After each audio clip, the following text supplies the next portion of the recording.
জিজ্ঞেস করছিলাম আপনাদের কর্মসূচিটা কি বা আপনারা কি এই করবেন? যে অন্যায়, অত্যাচার, অবিচার, খুন, ধর্ষণ, রাজধানী, লুটপাট, ধর্মীয় সংখ্যালঘুদের নির্যাতন, জোর করে দেশ থেকে বাধ্য করা, এর প্রতিবাদে আইনের শাসন, ন্যায় বিচারের পথ নিশ্চিত করবার জন্যই আমাদের এই ঢাকা লকডাউন। এই লকডাউনে আপনাদের আহ্বানটা কি? লকডাউন, যদি করোনাকালীন সময়ে এই শব্দগুলো আমরা শুনেছি, অর্থাৎ আপনি নিরাপদে ঘরে থাকুন। আওয়ামী লীগের নেতাকর্মীরা কি করবে? মানে যে দেশে এখনই দেখা যাচ্ছে নানান ককটেল বিস্ফোরণের ঘটনা ঘটছে, বিভিন্ন বাসে আগুনের ঘটনা ঘটছে।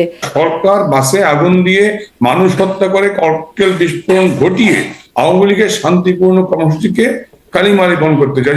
মনে আছে এরকম অভিযোগ আপনাদের বিরুদ্ধে যখন আওয়ামী লীগ ক্ষমতায় ছিল এবং যখন বিএনপি আন্দোলন করছিল 13-14 সেই নির্বাচন ঘিরে বা তারপরেও যে আন্দোলন, তখন যখন বাসে অগ্নিসংযোগ, ককটেল বিস্ফোরণ, তখন দেশ এবং দেশের বাইরে যেখান থেকে বসে ভিডিওটি দেখছেন সবাইকে অনেক অনেক ধন্যবাদ এবং ভালোবাসা জানাচ্ছি।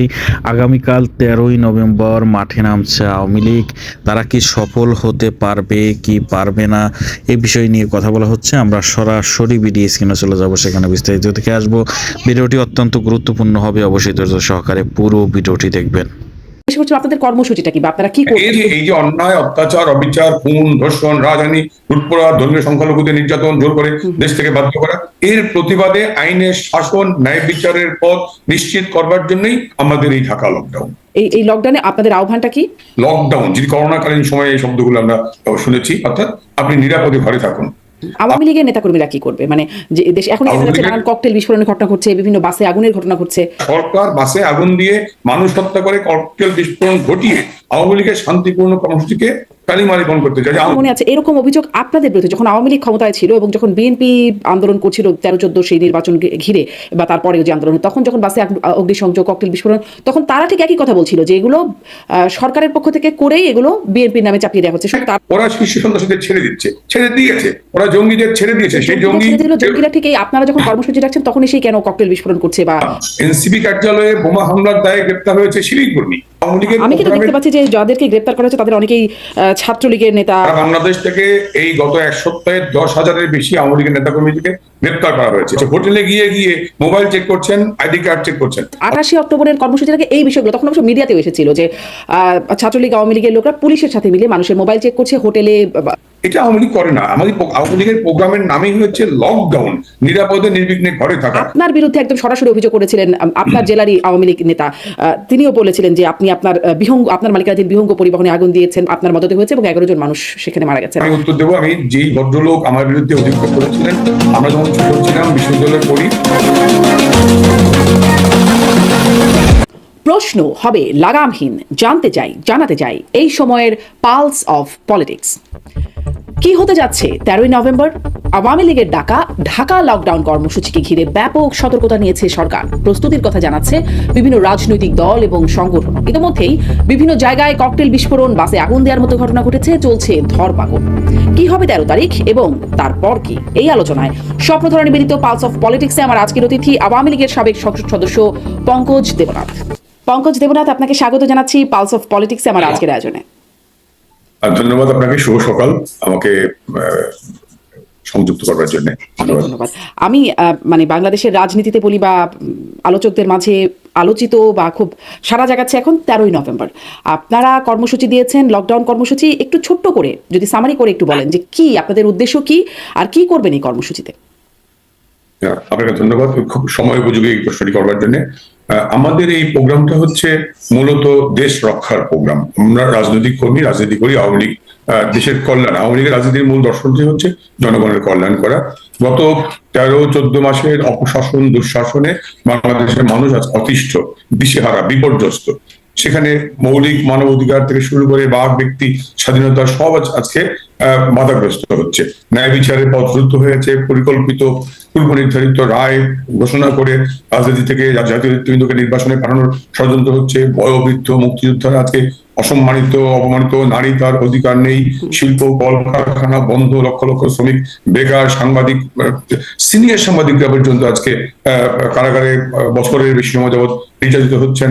সাংবাদিক মঞ্জুর ইসলাম পান্না একটি সেমিনার আয়োজন করতে গিয়ে তাকে জোর করে গ্রেপ্তার করা হলো। গ্রেপ্তার করার পরে কোর্টে নেওয়ার পরে সেই সাংবাদিকদের উপরে হামলা হলো। অর্থাৎ মৌলিক মানবাধিকার বা কথা বলার স্বাধীনতাটুকু আজকে কোথাও নেই। অর্থনীতি আজকে আইসিইউতে, অর্থাৎ গতকালকারই নিউজ যে অর্থনীতি আইসিইউতে, শেয়ার বাজারের পতন থামছে না। বিজিএমই বলছে 353টা গার্মেন্টস ফ্যাক্টরি বন্ধ হয়ে গেছে, প্রায় 1.5 লক্ষ শ্রমিক বেকার হচ্ছে, বিজিএমির সর্বশেষ রিপোর্ট। আমি যদি এই সরকারের একজন অন্যতম সহযোগী দেবপ্রিয়দার কথাই ধরি, আমরা দেবপ্রিয়দার যে স্টাডি তাতেই বলা হচ্ছে 27 লক্ষ শ্রমিক যুবক যুবতী কর্মহীন হয়ে পড়লো এই 1 বছরে। এই রিপোর্টটা কিন্তু 3 মাস আগের। দেবপ্রিয়দাদের যেই সিপিটি বা তাদের যে সংস্থাগুলো, সেখানকার রিপোর্টটাই হচ্ছে 27 লক্ষ যুবক যুবতী কর্মহীন হয়ে পড়লো, বেকার। কাজেই নতুন কোন কর্মসংস্থান নেই, দলীয়করণ, দুর্নীতি, স্বেচ্ছাচারিতা একেবারে চরম পর্যায়ে, আইনের শাসন রেফার করছিলেন। দেবপ্রিয় ভট্টাচার্য কিন্তু আপনাদের মানে শ্বেতপত্র দুর্নীতির, আওয়ামী লীগ আমলে দুর্নীতির শ্বেতপত্র প্রকাশ করেছেন। আমি বলছি, আমি এই সরকারের সহযোগী বলেছি। আমি বলেছি যে তিনি এই সরকারের সহযোগী, দেবপ্রিয়দা সহ যে সিপিডি বা এই সংস্থাগুলো, তারা এই বর্তমান সরকারের অন্যতম সহযোগী। তার ভাষায় যদি ধরি, 27 লক্ষ মানুষ নতুন করে কর্মহীন হয়ে পড়েছে। কাজে এটা আমি তাকে সরকারের যে একজন অন্যতম সহযোগী তাকেই রেফার করলাম, আমি তাকেই রেফার করলাম। এটি আমার বা আপনার বা কোন রাজনৈতিক কর্মীর কথা না। সে কারণেই বলছি যে যদি তাদের কথায়, সরকারের কথাই ধরি, 27 লক্ষ মানুষ নতুন করে কর্মহীন হয়ে পড়েছে, অর্থনীতি মুখ থুবড়ে পড়েছে, অর্থনীতি আইসিইউতে, শেয়ার বাজারের পতন থামছেই না, সাংবাদিক 242টা সাংবাদিক নির্যাতনের ঘটনা ঘটেছে, প্রথম সারির সাংবাদিকরা কারাগারে বিনা বিচারে, বিচার নেই এবং কি জামিন পর্যন্ত দিচ্ছে না, অসুস্থ। শাহরিয়ার কবিরের মতো সিনিয়র সাংবাদিক এবং কলামিস্ট মোজাম্মেল বাবু, শ্যামল দত্ত, শাকিল, রূপা তো আছেই, নাট্যকর্মী শমিক আয়সার, আসাদুজ্জামান নূর, আমাদের মমতাজ শিল্পী, তারা হয়তো আওয়ামী লীগের টিকিটে এমপি হয়েছিলেন, কিন্তু তিনি তার চেয়ে বড় পরিচয় তিনি শিল্পী। তারা আজকে নাট্যকর্মী, সংস্কৃতি কর্মীরা, সঙ্গীত শিল্পীরা কারাগারে নির্যাতিত। সেখানে মিনিমাম সম্মানবোধ, আমাদের সামাজিক বা ধর্মীয় যে মূল্যবোধটুকু ছিল, অনুশাসনটুকু ছিল, সব ধ্বংস করে দেওয়া হচ্ছে। ধর্ষণ, গণধর্ষণ, চাঁদাবাজি, আওয়ামী লীগ আমলে অ্যাবসেন্ট ছিল, মানে এগুলো নতুন করে হয়েছে। আমি বলেছি যে অবশ্যই নতুন রাষ্ট্রীয় পৃষ্ঠপোষকতায় এটা হচ্ছে। আওয়ামী লীগ আমলে যদি হয়েও থাকে, সেখানে বিচার বা পুলিশ বা প্রশাসন সেখানে সক্রিয় ছিল, দুর্বৃত্তকে গ্রেপ্তার, যেই অপরাধী হোক না কেন তাকে গ্রেপ্তার করা হয়েছে। যেমন ধরেন যদি শিবির বা বিএনপির কথাই ধরি, আবরার হত্যাকাণ্ড নিয়ে খুব সরব ছিল, হ্যাঁ বুয়েটে আবরারকে হত্যা করেছে ছাত্রলীগ। আজকে কিন্তু সেই আবরারের হত্যাকারীকে আওয়ামী লীগের সরকার গ্রেপ্তার করেছে, সাজা দিয়েছে, এই সরকার এসে আবরারের খুনিকে ছেড়ে দিল। আমরা বলছি বিডিআর হত্যাকাণ্ডে যারা ইনভলভ ছিল, বিডিআর মিউটিনিতে যারা সেনা কর্মকর্তাদের হত্যা করেছে, তাদের আমরা বিচার করেছি, সাজা দিয়েছি, কারাগারে ছিল, এই সরকার এসে তাদের ছেড়ে দিল। শীর্ষ সন্ত্রাসীদের আমরা গ্রেপ্তার করে এরই সত্য বছরের পর বছর জেলখানায় রেখেছি, এই সরকার এসে ছেড়ে দিল। Ansarullah Bangla team, Hizbut Tahrir, JMB, যারা স্বীকৃত সন্ত্রাসী জঙ্গি, তাদেরকে গ্রেপ্তার করে আমরা কারাগারে রেখেছি, তারা জেলখানা ভেঙে অস্ত্র লুট করে তাদের ছেড়ে দিল সরকার নির্বিকার। আজকে বাজারের থানা থেকে, পুলিশ ফাঁড়ি থেকে, সংসদ ভবন থেকে, গণভবন থেকে লুট হওয়া 20,000-এর উপরে মারণাস্ত্র, আগ্নেয়াস্ত্র হয়ে গেছে, সরকার উদ্ধার করছে না, নাটক করছে। খিলগাঁও মসজিদ থেকে উদ্ধার হচ্ছে শত শত অস্ত্র, চট্টগ্রামে বিএনপি নেতার বাড়ি থেকে উদ্ধার হচ্ছে শত শত অস্ত্র, কিন্তু সরকার নির্বিকার। অর্থাৎ সরকার যেন এই অস্ত্র দিয়ে, অবৈধ অস্ত্র দিয়ে, আসিফরা মন্ত্রণালয়ে বসে যে 9,000 নতুন প্রশিক্ষণ দিল কর্মীদেরকে, তাদের দিয়ে হয়তো গণহত্যা করবে, আওয়ামী লীগকে নিধন করবে। সংস্কৃতি কর্মী, উদার গণতান্ত্রিক রাজনীতির পক্ষে যারা মুক্ত মানা, মুক্ত সংস্কৃতি, মুক্ত শিক্ষা, মুক্ত জ্ঞানার্জনের পক্ষে, তাদেরকে হত্যা করবে। সে কারণেই আজকে এই সরকার, এই অবৈধ দখলদার ইউনূস এবং তার দোসরদের হাতে বাংলাদেশ নিরাপদ না, মানুষ নিরাপদ না, সর্বত্র আজকে হাহাকার, অসহায়। শিক্ষাঙ্গন থেকে শুরু করে শিক্ষক লাঞ্ছিত হচ্ছে পদে পদে, সরকারি কর্মকর্তারা একেবারে নির্বিচারে। অনেক লম্বা তালিকা আছে আপনার, মানে এই সরকারের মানে আপনি যে অন্যায় অবিচার নিয়ে বলছেন, তার অনেক লম্বা তালিকা আপনি দিচ্ছেন।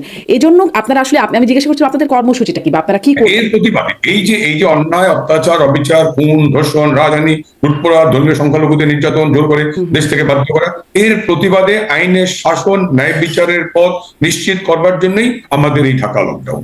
জি, এই লকডাউনে আপনাদের আহ্বানটা কি?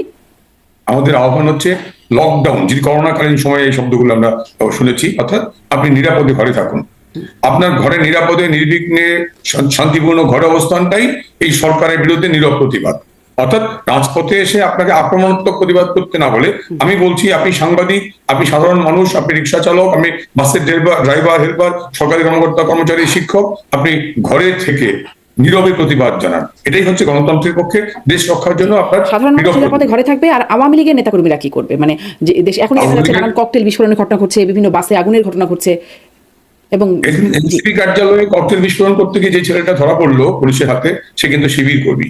যুবদলের নয়ন যে বোমা সাপ্লাই দিচ্ছে, যে বাসে সাংবাদিকের ভেস্ট, সাংবাদিকের যে আপনারা পড়তেন সেই ভেস্ট পরে নিয়ে যে বাসে আগুন দিত, বা এটা সে মাস্টার মাইন্ড ছিল, এক্সপার্ট ছিল, তাকে নিয়ে পুলিশ মিটিং করে, গোয়েন্দা সংস্থা মিটিং করে দায়িত্ব নেওয়া হয়েছে যে আওয়ামী লীগের এই শান্তিপূর্ণ কর্মসূচির গায়ে কালিমা লেপন করার জন্য রাষ্ট্রীয় পৃষ্ঠপোষকতায় এগুলো করা হচ্ছে।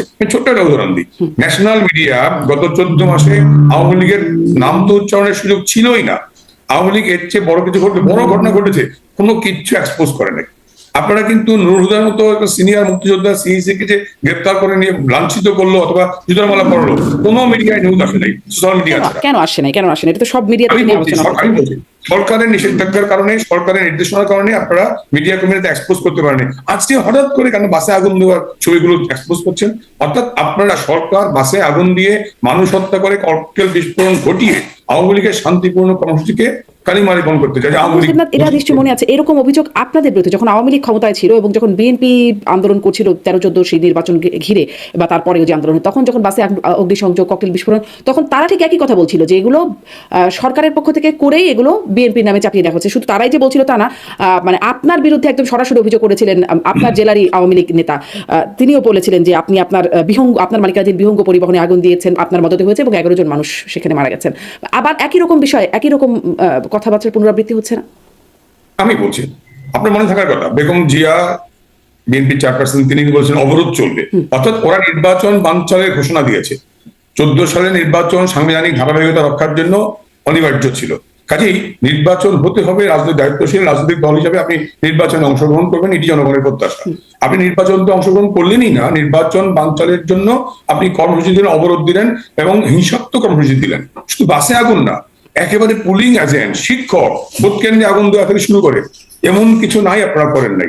আপনারা সাইদিকে চাঁদে দেখা গেছে বলে এমন একটা গুজব ঘটিয়ে চাঁপাইনবাবগঞ্জ, নাটোর, বগুড়া, রাজশাহী ধ্বংস করে দিলেন। আপনারা সুন্দরগঞ্জে পুলিশকে ভিতরে রেখে বাইরে থেকে শিকল দিয়ে আগুন দিয়ে হত্যা করলেন, যেটি এবারও হয়েছে, 5ই আগস্টের আগে হয়েছে, আমরা দেখেছি। আপনারা সাতক্ষীরা কলারোয়া তালায় সেখানে বসে আওয়ামী লীগের সেক্রেটারি বাইরে থেকে তালা মেরে দিয়ে ভিতরে আগুন দিয়ে জ্যান্ত পুড়িয়ে মারলেন।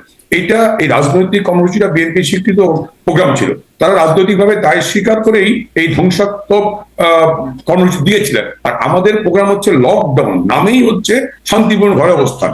কাজেই এটা হরতাল, অবরোধ অথবা কি বল ব্যারিকেড, ব্লকেট নয়, এটি লকডাউন। আপনি নিরাপদে নির্বিঘ্নে ঘরে থাকুন। আমাদের প্রোগ্রামের নেচারটাই হচ্ছে ডিফারেন্ট। সো আমাদের বাইরে এসে হিংসাত্মক, ধ্বংসাত্মক কর্মসূচি করার প্রয়োজন নেই। ওরা করছে এই কারণে, ওরা শিশু সন্ত্রাসীদের ছেড়ে দিয়েছে, ওরা জঙ্গিদের ছেড়ে দিয়েছে। সেই জঙ্গিরা ঠিক আপনারা যখন কর্মসূচি রাখছেন তখন এসেই কেন ককটেল বিস্ফোরণ করছে বা বাসে আগুন দিচ্ছে? আমি তো বললাম, এনসিপি কার্যালয়ে বোমা হামলার দায়ে গ্রেপ্তার হয়েছে শিবির কর্মী। এদিকে প্রমাণিত হয় না যে শিবির সরকারের সহযোগীরাই এই কর্মকাণ্ড ঘটাচ্ছে? একবার চারজনমান প্রমাণ আপনাদের মিডিয়াতেই প্রমাণিত এসছে যে এনসিপি কার্যালয়ে বোমা পাওয়া ধৃত যে ছেলেটা সে শিবিরের কর্মী, তোরা হয়তো বিএনপির কর্মী। আমি তো দেখতে পাচ্ছি এই কারণে আওয়ামী লীগের, আমি কিন্তু দেখতে পাচ্ছি যে যাদেরকে গ্রেপ্তার করা হয়েছে তাদের অনেকেই ছাত্রলীগের নেতা। আমি এখন ঠিক নাম ধরে বলতে গেলে একটু পত্রিকা খুলে বলতে হবে। ডিএমপি যাদেরকে গ্রেপ্তার করছে তারা বলছেন যে তারা ছাত্রলীগ বা আওয়ামী লীগের কর্মসূচি করছে। ডিএমপি শুধু না, সারা বাংলাদেশ থেকে এই গত 1 সপ্তাহে 10,000-এর বেশি আওয়ামী লীগের নেতাকর্মীদেরকে গ্রেপ্তার করা হয়েছে। বাড়ি বাড়ি ঢোকে, কেউ চিকিৎসার জন্য ঢাকায় এসেছেন, হোটেলে উঠেছেন, বৃদ্ধ বাবা মা হাসপাতালে বা স্ত্রী সন্তান হাসপাতালে, তাকে গ্রেপ্তার করা হচ্ছে। হোটেলে গিয়ে মোবাইল চেক করছেন, আইডি কার্ড চেক করছেন। অর্থাৎ পুলিশ আজকে সারা বাংলাদেশের গ্রাম, উপজেলা, জেলা, ঢাকা শহরের হোটেল, মেস, বস্তি সকল জায়গায় রেড করে গ্রেপ্তার করছেন।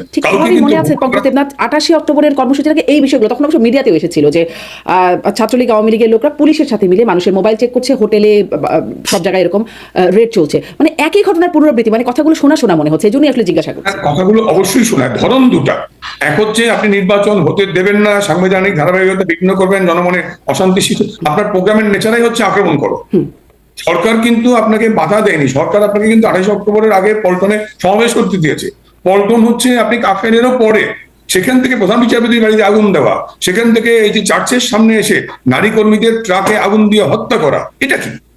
এটা আওয়ামী লীগ করে না। আমাদের আওয়ামী লীগের প্রোগ্রামের নামই হচ্ছে লকডাউন, নিরাপদে নির্বিঘ্নে ঘরে থাকা, বেরিয়ে আসা। এই কারণে আমাদের প্রোগ্রাম, আমরা শান্তিপূর্ণ রাজনৈতিক। আপনি বলছেন আওয়ামী লীগ এটা করে না, কিন্তু আপনাদের দলের নেতারাই আপনার বিরুদ্ধে অভিযোগ করেছে যে আসলে আওয়ামী লীগ করে এবং আপনি আপনার মদতে হয়েছে। সেটা আমি একটু আগে বলছিলাম যে তিনি বরিশাল জেলা পরিষদ নাজুল ইসলাম। আমি উত্তর দেবো। আমি যেই ভদ্রলোক আমার বিরুদ্ধে অভিযুক্ত করেছিলেন, আমরা যখন ছোট ছিলাম বিশ্ববিদ্যালয়ে পড়ি, উনি তখন জাতীয় পার্টির এমপি ছিলেন 86 সালে 88 সালে। কেমন সৌভাগ্য দুর্ভাগ্য যাই হোক, তিনি আওয়ামী লীগের যোগ দিয়ে শীর্ষ পদ পেয়ে গেছেন, আওয়ামী লীগের আমার উপজেলা আওয়ামী লীগের সভাপতি হয়ে গেছেন। হ্যাঁ, তিনি শুধু ওইবার না, আপনি আওয়ামী লীগের নেতা, বরিশালের নেতাকে বানিয়েছেন হয়েছেন। তিনি মনোনয়ন প্রত্যাশী ছিলেন, তিনি আমার এলাকায় এই আসনে মনোনয়ন প্রত্যাশী ছিলেন। তিনি জাতীয় পার্টি থেকে আওয়ামী লীগে যোগই দিয়েছিলেন মনোনয়নের প্রত্যাশা করে, এবং 2008-এর নির্বাচনে তিনি মনোনয়ন পেয়েও ছিলেন। 8-এর নির্বাচনে তিনি হেরে গিয়েছিলেন। 8-এর যে নির্বাচনটা হলো last end of the year, সেই নির্বাচনে তিনি হেরে গিয়েছিলেন। পরবর্তীতে 14-তে যখন দল আমাকে মনোনয়ন দিল, ওই মনোনয়নের সময় স্বাভাবিক কারণ যা মনে কষ্ট হওয়ারই কথা, ওই মনোনয়ন না পেয়ে তিনি এই ধরনের বহু কথা বলেছেন, এবং এটা বলেছেন দল থেকে প্রতিবাদ হয়েছে, তাকে শোকজ করা হয়েছে, তার বিরুদ্ধে শাস্তিমূলক ব্যবস্থা নেওয়া হয়েছে, দল হিসাবে সবই করা হয়েছে। কিন্তু তিনি যে বলেছেন সেটা নিউজ হয়ে গেছে, এবং শত শত টকশোতে বিএনপি নেতারা এটা রেফার করেছেন। বাস্তবতা হচ্ছে যে নিশ্চয়ই সিসি ক্যামেরা আছে, নিশ্চয়ই ক্লোজ সার্কিট ক্যামেরা বা পুলিশের। তারপরে তো সেই ক্যামেরা যদি আপনি দেখেন ঘটনাটা ঘটলো কোথায়, আদৌ কি ঘটনা ঘটেছে, কতজন মারা গেল, এগুলো মিডিয়ার কথা একটা পারসেপশন তৈরি হয়ে যাওয়া, আর রিয়েলিটি একটা। কাজেই একটা পারসেপশন তৈরি হয়ে গেছে, আমি এটার বিরুদ্ধে ভুরি ভুরি অভিযোগ ব্যাখ্যা এনেও থামাতে পারবো না, আমি চুপচাপ থাকছি। এই কারণে যেহেতু একটা রিয়ালিটি একটা, মানে আপনি বলছেন, আপনার দলের আরেকজন বলছে ওদিকে, অন্যদিকে বিএনপি লোকেরা এখনো আরেক রকম কথা হচ্ছে। তো মানুষ আসলে রিয়ালিটি, যে আপনার কথাকে রিয়ালিটি মনে করবে আর বিএনপি নেতাদের কথাকে মনে করবে না, বা যারা আপনাদের বিরুদ্ধে অভিযোগ করছে তাদের কথাকে মনে করবে না রিয়ালিটি, এটি কেন মনে হচ্ছে আপনাদের? আমি জনগণের নিশ্চয়ই তার বিবেক বা চিন্তা শক্তি, বোধ শক্তি তা দিয়ে তিনি ভাববেন। হ্যাঁ, একজন মানুষ লেখা আছে না, সম্ভাবনা, হ্যাঁ, আর সম্ভব না। সম্ভাবনাকে কেউ বলছেন সম্ভাবনা, কেউ বলছেন সম্ভব না। কে কিভাবে পড়বেন তার বিবেচনা বোধ। শব্দ কিন্তু একই, অক্ষর কিন্তু একই, বর্ণ কিন্তু একই। সম্ভাবনা, আমি বলছি পসিবিলিটি, হ্যাঁ, ও সম্ভাবনা, আপনি বলছেন সম্ভব না। কাজেই তার মানুষ তার বিবেক বুদ্ধি খাটিয়ে, তার চিন্তা শক্তি খাটিয়ে বুঝে নেবেন কোনটা সত্য। কাজেই আওয়ামী লীগের পক্ষে এত নির্যাতনের পরে দাঁড়িয়েও সরকার যে এত ভীতি হয়ে গেল, 14 মাসে আওয়ামী লীগ দেশ ছাড়া, ঘর ছাড়া, বাড়ি ছাড়া, সর্বস্ব লুটে নিয়ে গেছে ধ্বংসের দ্বার প্রান্তে। সেখান থেকে আওয়ামী লীগের নামমাত্র একটা ফেসবুক কলেই সরকারের হাঁটু কাঁপানো শুরু হয়ে গেছে। তাহলে কি, তাহলে সরকার একেবারেই তার পায়ের নিচে মাটি নেই? তাই বলছেন যে পায়ের নিচে মাটি নেই। আপনি বলছেন একদম শান্তিপূর্ণ একটা আপনাদের এই কর্মসূচি, আপনারা লকডাউন, মানুষকে ঘরে থাকতে বলছেন, কিন্তু সাবেক প্রধানমন্ত্রী শেখ হাসিনা তিনিও এই লকডাউন সফল করবার আহ্বান জানাচ্ছেন। জাহাঙ্গীর কবির নানক লকডাউনে ডাক দিলেন, আমরা দেখলাম ফেসবুকে, এবং তারপরে শেখ হাসিনাকেও আমরা দেখছি তিনি সফল করার আহ্বান জানাচ্ছেন। সেই আহ্বানের মধ্যে তিনি বলছেন, বাংলাদেশের মানুষকে আহ্বান করবো, আপনাদের উপর যারা জুলুম নির্যাতন করেছে তাদেরও ঘরবাড়ি আছে, ব্যবসা প্রতিষ্ঠান আছে, যে পুলিশ নির্যাতন চালাচ্ছে তাদেরও তো আগামী দিন চাকরি করতে হবে, তাদেরও পরিজন আছে। মানে এটি হচ্ছে বক্তব্য। তাহলে কি আহ্বানটা আসলে জানাচ্ছেন? কি আহ্বান? যে তাদেরও ব্যবসা প্রতিষ্ঠান আছে, তাদেরও পরিবার পরিজন আছে। আমি একটু আগে বলছি, অন্যায় ভাবে গ্রেপ্তার করা হলে, অন্যায় ভাবে নির্যাতন করা হলে, আঘাত এলে, সেটা পুলিশ হোক আর বিএনপি বা জামাত শিবিরের ক্যাডার হোক, এনসিপির ক্যাডার হোক, পরে পরে মার খাওয়ার দিন শেষ, অনেক হয়েছে, আর না। কাজেই আপনি আমাকে মেরেই যাবেন, আমি বসে বসে রবীন্দ্রসঙ্গীত গাইবো বা লিপস্টিক দেবো, সেটা আর না। অতএব বাঁচতে হলে লড়তে হবে, আমাকে আত্মরক্ষার অধিকার আমার। অতএব আমাকে কেউ আঘাত করলে আমার জীবন রক্ষার জন্য পাল্টে আঘাতটা জায়েজ, জাস্টিফাইড। কেউ যদি আমাকে আঘাত করে, তাকে আমার জীবন বাঁচানোর জন্য এই প্রত্যাঘাতটা, এটা জাস্টিফাইড, এটা আইনসিদ্ধ। কাজেই আমার বক্তব্য সেটাই, কেউ যদি আমাদের শান্তিপূর্ণ কর্মসূচিতে বা আওয়ামী লীগের নেতাকর্মীদের ঘরে জীবনযাপন, নির্বিঘ্ন জীবনযাপনে বিঘ্ন সৃষ্টি করতে আসে, 1 বছরের অনেক সময় আমরা পরে পরে সহ্য করেছি, আর সহ্য করা হবে না। এখন আমরা নিজের সহ্য করলাম এই কারণে, দেখি আমরা আবারও বলি, আমরা সবার আগে দেশ এবং গণতন্ত্র, আমরা চাই সবার আগে দেশটা ভালো থাকুক। কিন্তু 1 বছরের মাথায় এসে যখন দেখলাম যে দেশ ধ্বংসের দ্বার প্রান্তে পৌঁছে গেছে, গোটা সমাজের সমস্ত কর্নার গুলো আজকে বিপর্যস্ত, ধ্বংস, সো দেশকে বাঁচানোর জন্যই এখন আমাকে আবার রুখে দাঁড়াতে হবে। শুধু আমাকে বাঁচানোর জন্য না, দেশকে বাঁচানোর জন্য, দেশের মানুষকে বাঁচানোর জন্য, সকল শ্রেণী পেশার মানুষের অধিকার নিশ্চিত করবার জন্য এই লুটেরা, সর্বগ্রাসী, সন্ত্রাসী, জঙ্গিদের পৃষ্ঠপোষক এই সরকার তার দোষকদের হাত থেকে দেশকে রক্ষার জন্যই আমাকে এখন প্রতিরোধ করতে হবে। জি, প্রতিরোধ করতে হবে, যে আঘাত করলে লড়তে হবে আপনি বলছেন, আবার একই সাথে বলছেন যে শান্তিপূর্ণ কর্মসূচি করতে হবে জনগণের জন্য। আপনারা লকডাউন, ঘরে বসে থাকার মানে কাজে না যাবার সেরকম আহ্বান করছে। তো কাজে না গেলে জনগণের মানে মানুষের চলবে কি করে? সবাই তো আসলে জি এটা কয়েক ঘন্টা এটা কিন্তু ইনফ্যাক্ট লকডাউন সকাল থেকে সন্ধ্যা পর্যন্ত, এই তো 13 তারিখ রাতে তো এমনি লকডাউন হয় না, আমাদের কয়েক ঘন্টার জন্য। এটা কিন্তু যদি আঘাত আসে, যদি আমার নেতাকর্মীদের গ্রেপ্তার নির্যাতন বন্ধ না হয়, যদি একের পর এক অন্যায় অবিচার চলতেই থাকে, প্রশাসনের একটি ট্রাইব্যুনাল করে পূর্ব নির্ধারিত রায়ের মাধ্যমে নেত্রীকে রাজনীতি থেকে নির্বাচনে পাঠানোর একটা ইম্পোজিং ডিসিশনটা মানে ইম্পোজ করা হয়, তখন কিন্তু এই শান্তিপূর্ণ কর্মসূচি শান্তিপূর্ণ থাকবে না, তখন সে নতুন মাত্রা নিতে পারে। সময় বলে দেবে কি হবে। আমি বলেছি এই কারণে 13 তারিখের প্রোগ্রামটা শব্দটাই হচ্ছে লকডাউন, করোনাকালীন লকডাউন হচ্ছে তুমি ঘরে থাকো, বাইরে এসো না। আমাদের অ্যাপিলটা সেটাই, আপনি ঘরে থাকুন, আপনার নীরব সমর্থনটাই আমাদেরকে শক্তি দেবে, এবং সরকারকে ইয়েলো কার্ড দেখানো হবে যে তুমি ঠিক হয়ে যাও, ভালো হয়ে যাও, আর ফাউল প্লে করো না। এটা কিন্তু একদিনের জন্য। যদি সরকার ইয়েলো কার্ডের পরেও ফাউল প্লে করে, সরকারের অর্গানগুলো, পুলিশ বা আইন প্রয়োগকারী সংস্থা, গ্রেপ্তার নির্যাতন অথবা সরকারের সহযোগী রাজনৈতিক দলগুলো আমাদের উপরে মব লিঞ্চিং এর নামে সাংবাদিক, শিক্ষক, নিরীহ মানুষ হত্যা, ধর্ষণ, নির্বিচার, অত্যাচার অব্যাহত রাখে, তখন কিন্তু কর্মসূচির চরিত্র পাল্টে যাবে। তখন কিন্তু আরো হার্ডলাইন আসবে, তখন কিন্তু কঠিন কঠোর কর্মসূচি দিতে আমাদেরকে বাধ্য করা হবে। জি, কঠিন কর্মসূচির কথা বলছেন। এর আগেও তো মানে ওই যে 0 পয়েন্টে আপনাদের কর্মসূচি ছিল বিভিন্ন সময়, বা হরতালের ডাকও ছিল মাঝখানে একবার, সেগুলো আসলে খুব একটা প্রভাব ফেলেনি, মানে খুব একটা দেখা যায় নাই। এই লকডাউন কর্মসূচি সফল হবে সেটি আপনারা কিভাবে মনে করছেন? আপনি বলছিলেন যে কয়েক ঘন্টা, হ্যাঁ একটা দিন, কিন্তু একটা দিন কি মানুষের সেই আসলে সুযোগটা আছে যে আমি চাইলাম আর অফিসে গেলাম না? একজন সরকারি কর্মকর্তা বলেন, একজন বেসরকারি মানে যারা অফিস করছেন তাদের কি এই সুযোগটা আসলে থাকে? এমনকি যদি ভয় ভীতিও যখন সেই হরতাল অবরোধগুলো চলছিল বা সহিংসতাগুলো হচ্ছিল, তখন মানুষ কিন্তু চাইলেও ঘরে থাকতে পারে নাই, বা যদি হরতাল না মানি বা মানি যাই করি না কেন, তাকে অফিসে যেতে হয়েছে তার কাজের ক্ষেত্রে, কাজ রাখার জন্য, চাকরি রাখার জন্য। মানুষ কিভাবে আসলে ঘরে বসে থাকবে একদিন? আমরা বলেছি যে বৃহত্তর স্বার্থের জন্য নিজের ব্যক্তিগত ক্ষুদ্রতর সত্য বিসর্জন দেওয়াটা অপরিহার্য, কারণ আমার ক্ষুদ্র ক্ষুদ্র বিসর্জনটা মিলেই বৃহত্তর স্বার্থটা রক্ষা হবে। কাজেই আমার যে বক্তব্য সেটি হচ্ছে যে, আপনি বলছিলেন যে 10ই নভেম্বর বা 18ই ফেব্রুয়ারি, গত বছর 10ই নভেম্বর আমাদের নূর হোসেন দিবসে শ্রদ্ধার মানে জানানোর প্রোগ্রাম ছিল, বা সেই প্রোগ্রামটাকে শুধুমাত্র নূর হোসেন দিবসে শ্রদ্ধা জানাবো, 0 পয়েন্টে যাবো, একটা মাত্র ফেসবুক কল, আর কিচ্ছু না, লিফলেট, পোস্টার, মাইকিং, কোনো মিডিয়া তো নাই। একটা মাত্র ফেসবুকের এই প্রোগ্রামকে আমার ট্যাকেল করতে সরকার কত প্লাটুন বিজিবি পুলিশ ডিপ্লয়মেন্ট ছিল বলুন। কাজেই একটা মাত্র ফেসবুক কলে যখন সরকারের প্যান্ট নষ্ট হয়ে যায়, তখন বুঝতে হবে যে সরকার ক্ষণভঙ্গুর, দুর্বল। আবার 18ই ফেব্রুয়ারি হরতাল, আমার বক্তব্যটা ছিল হরতালে আওয়ামী লীগ কি করতে পারলো সেটি বড় কথা না, হরতাল সফল হলো কি হলো না সে তার চেয়ে বড় কথা হচ্ছে সরকার কতটুকু ভীত হয়ে গেল। আপনি বলছেন 13ই নভেম্বর লকডাউন সফল হবে কিনা, আমি তো বলছি 10-11তেই লকডাউন সফল হয়ে গেছে। 13 তারিখ পর্যন্ত অপেক্ষার দরকার নেই। 10 এবং 11 তারিখে যা হয়ে সরকার যা করলো, সরকার যেভাবে বাসে আগুন দেওয়া, বোমা মারা, ককটেলটা কতটি কোন জায়গায় একেবারে ডিটেল করছে, তার মানে সরকারই এই লকডাউনটাকে সফল করে দিচ্ছে। আমরা বলেছিলাম নির্বিঘ্নে, নিরাপদ, শান্তিপূর্ণ, সরকার সেটিকে লকডাউন সহিংস বানাচ্ছে। কাজেই আমি মনে করি 10 এবং 11 তারিখে যা হচ্ছে বা আজকে সকাল পর্যন্ত যা খবর, সরকারের আচরণেই লকডাউন সফল হয়ে গেছে। আমরা মেসেজ পেয়ে গেছি, জনগণ আমাদের মানে আপনাদের উদ্দেশ্য সফল হয়ে গেছে, আর হার্ড লাইনে যাওয়ার দরকার নেই।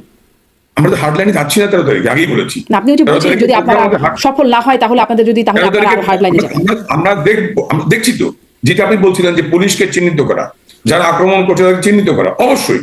ওই যে দেখলেন না 32 নম্বরে যারা লুট করে গিয়ে ফিরে নিয়ে যাচ্ছিল, সেটা কুমিল্লায় গিয়ে ওই ছুরিকাঘাতে মরে গেল।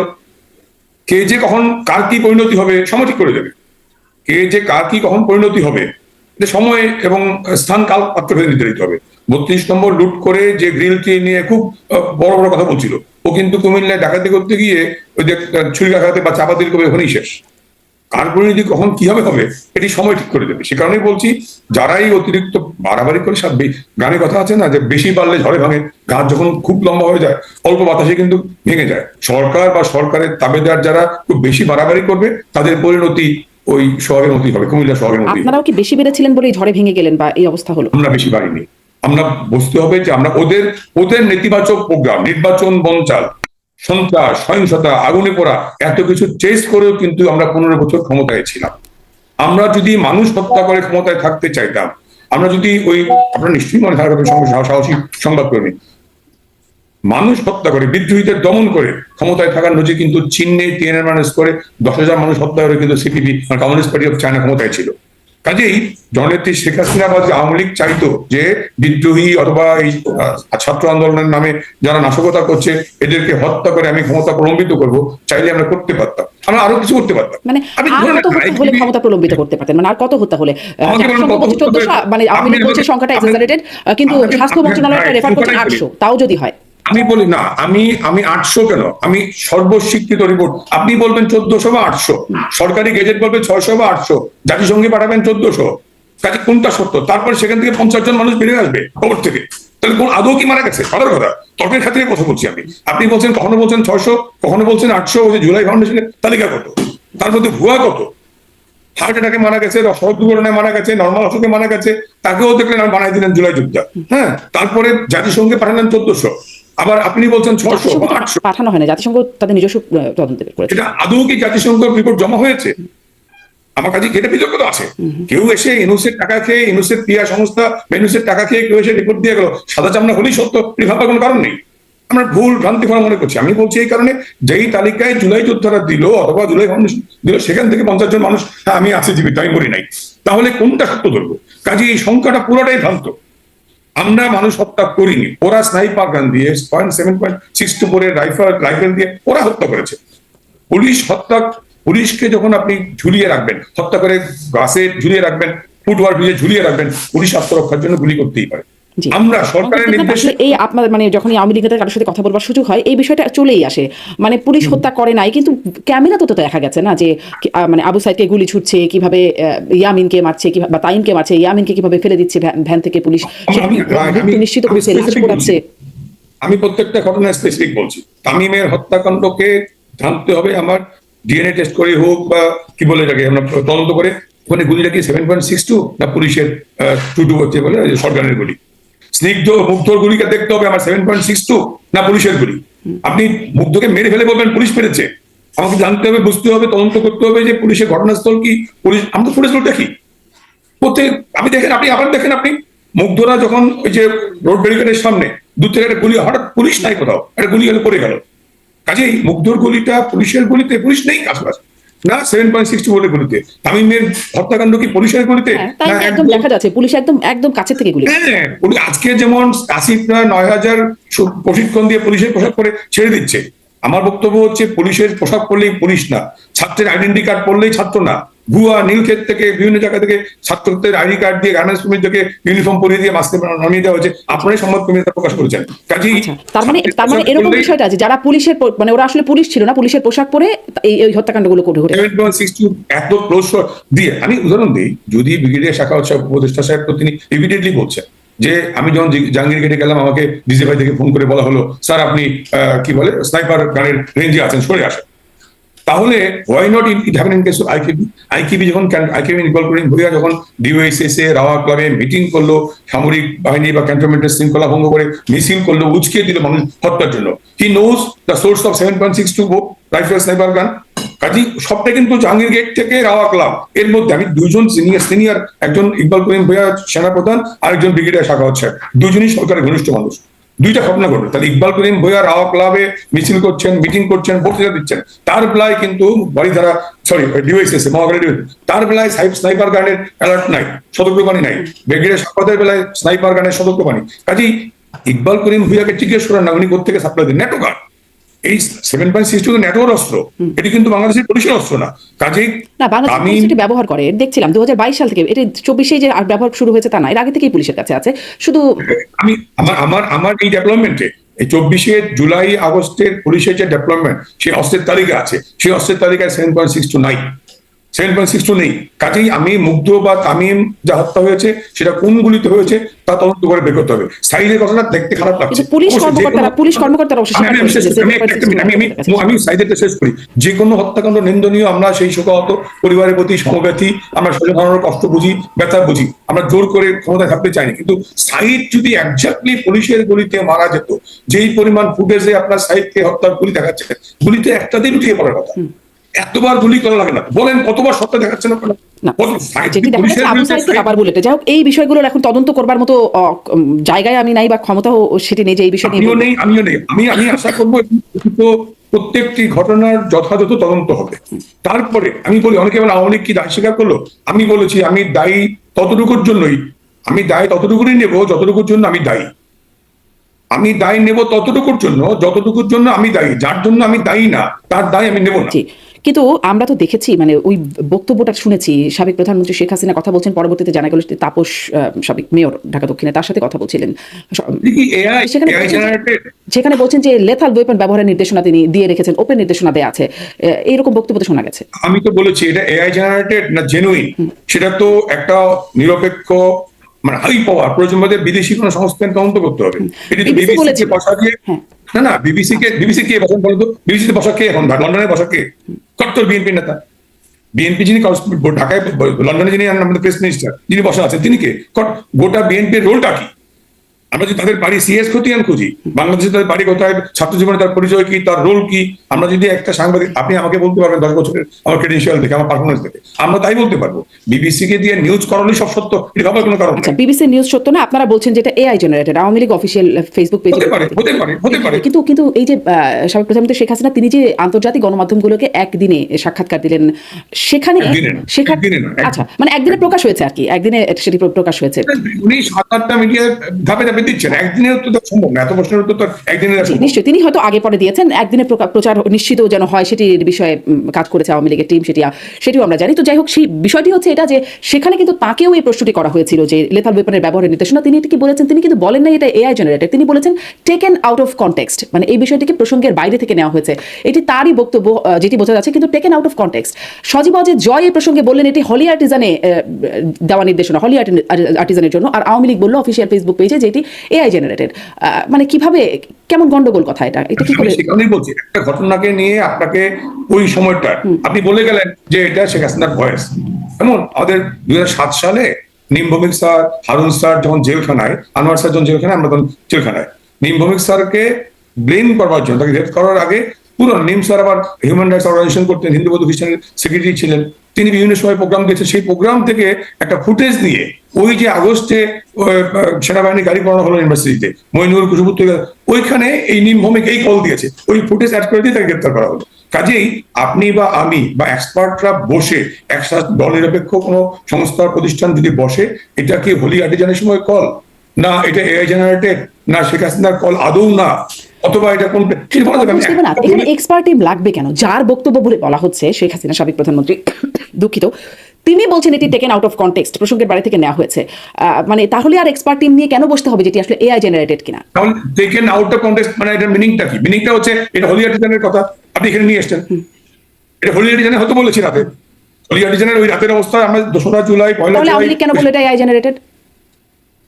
আজকে আমাদের হোলি আর্টিজান থেকে নিয়ে আসেন আপনি, এখানে হোলি আর্টিজান থেকে কাট পিস করে এনে অ্যাড করে এআই দিয়ে জেনারেট করেছেন আপনি।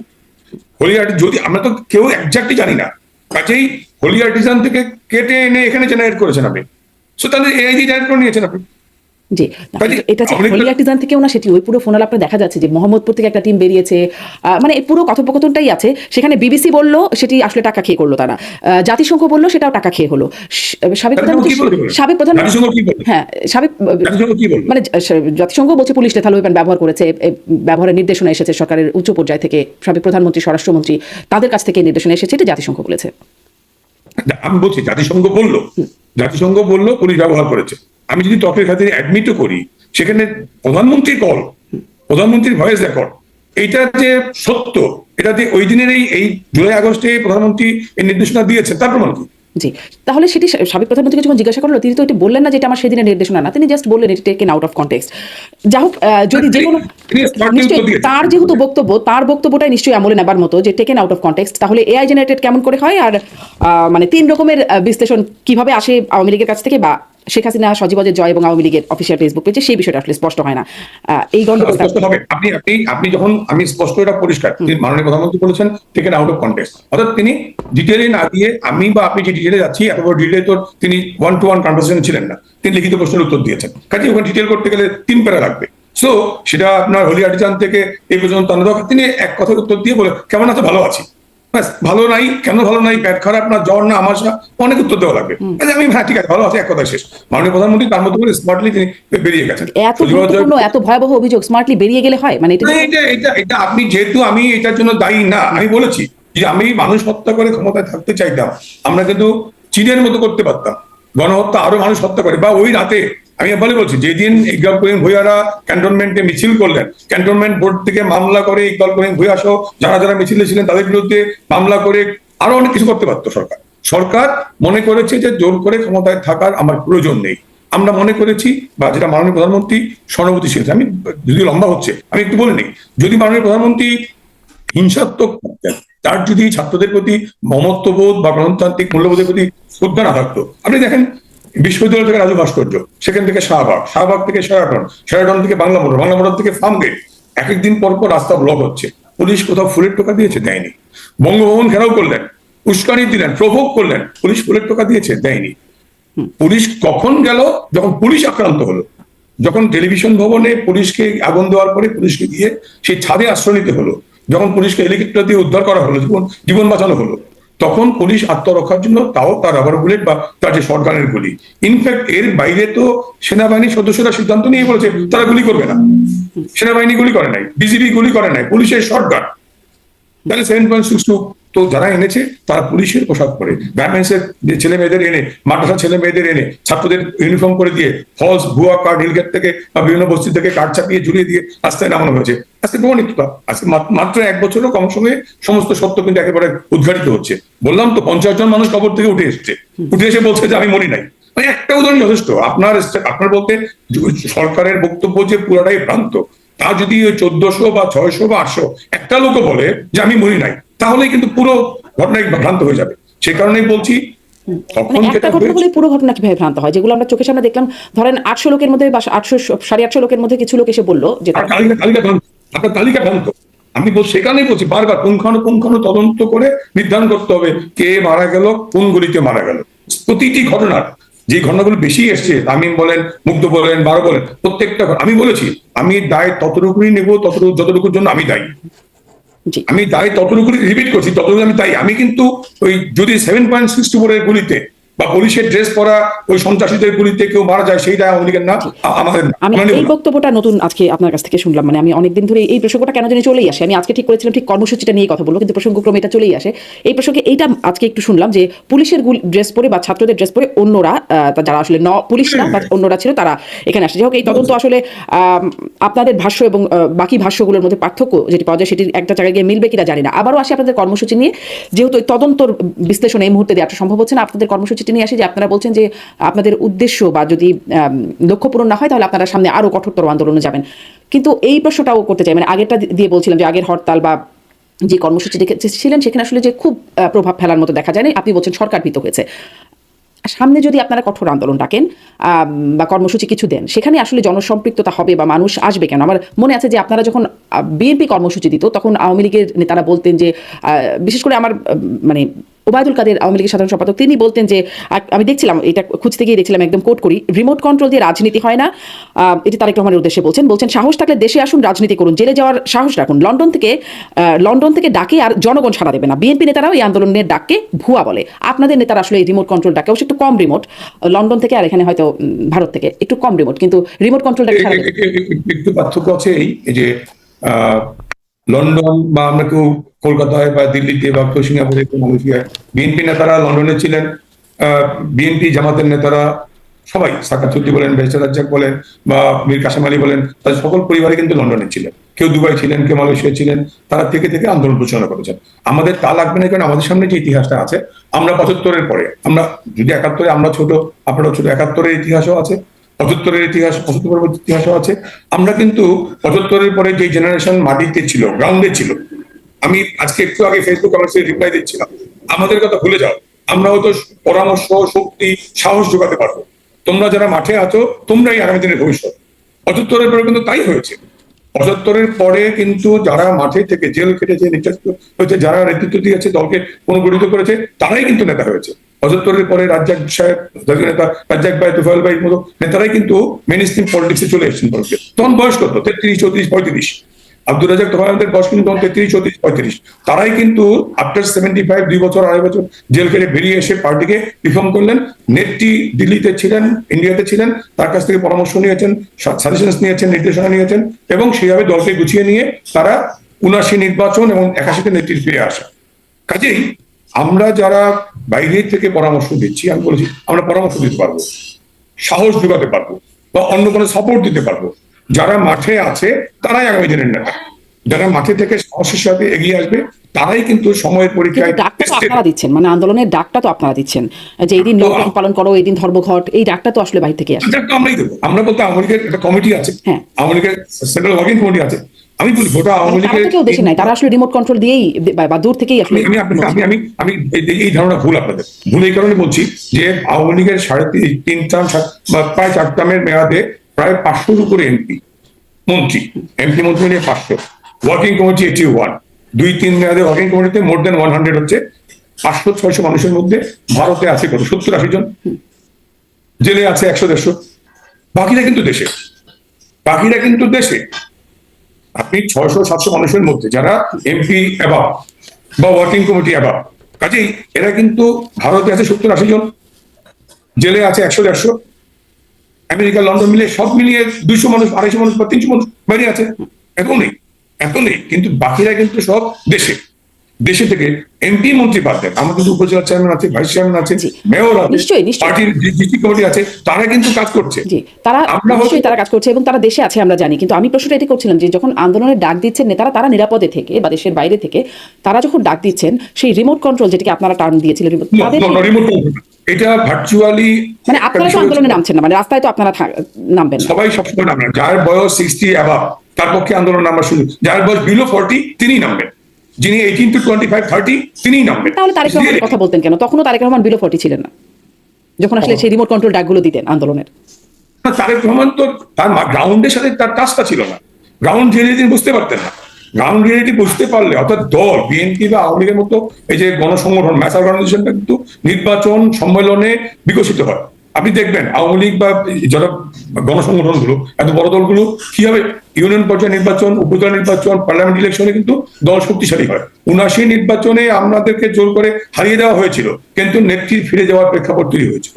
79 আপনি তো আপনার আমরা ছোট, কিন্তু আমার মনে আছে 79 সালের নির্বাচনে আওয়ামী লীগকে মাত্র 39 সিট দেওয়া হয়েছিল, জিয়াউর রহমান দিয়েছিল, একেবারেই জোর করে হারিয়ে দেওয়া হয়েছিল। মাত্র 2.5 মাসের পার্টি বিএনপি এবার 200 সিট নিয়ে গেল। কাজে ভোট কাকে বলে কত প্রকার জিয়াউর রহমান শিখিয়েছিলেন। সো আমাদের সে প্র্যাকটিস করা লাগে না, আমরা তো 70 জনগণের সমর্থন নিয়ে ক্ষমতায় এসেছি।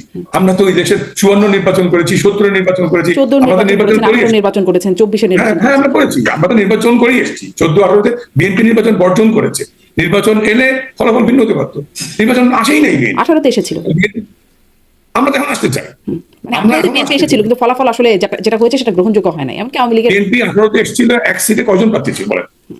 একটা সিটে বিএনপি কয়জন প্রার্থী ছিল? বিএনপি এসেছিল, কিন্তু একটা আসনে বিএনপি কয়জন প্রার্থী ছিল?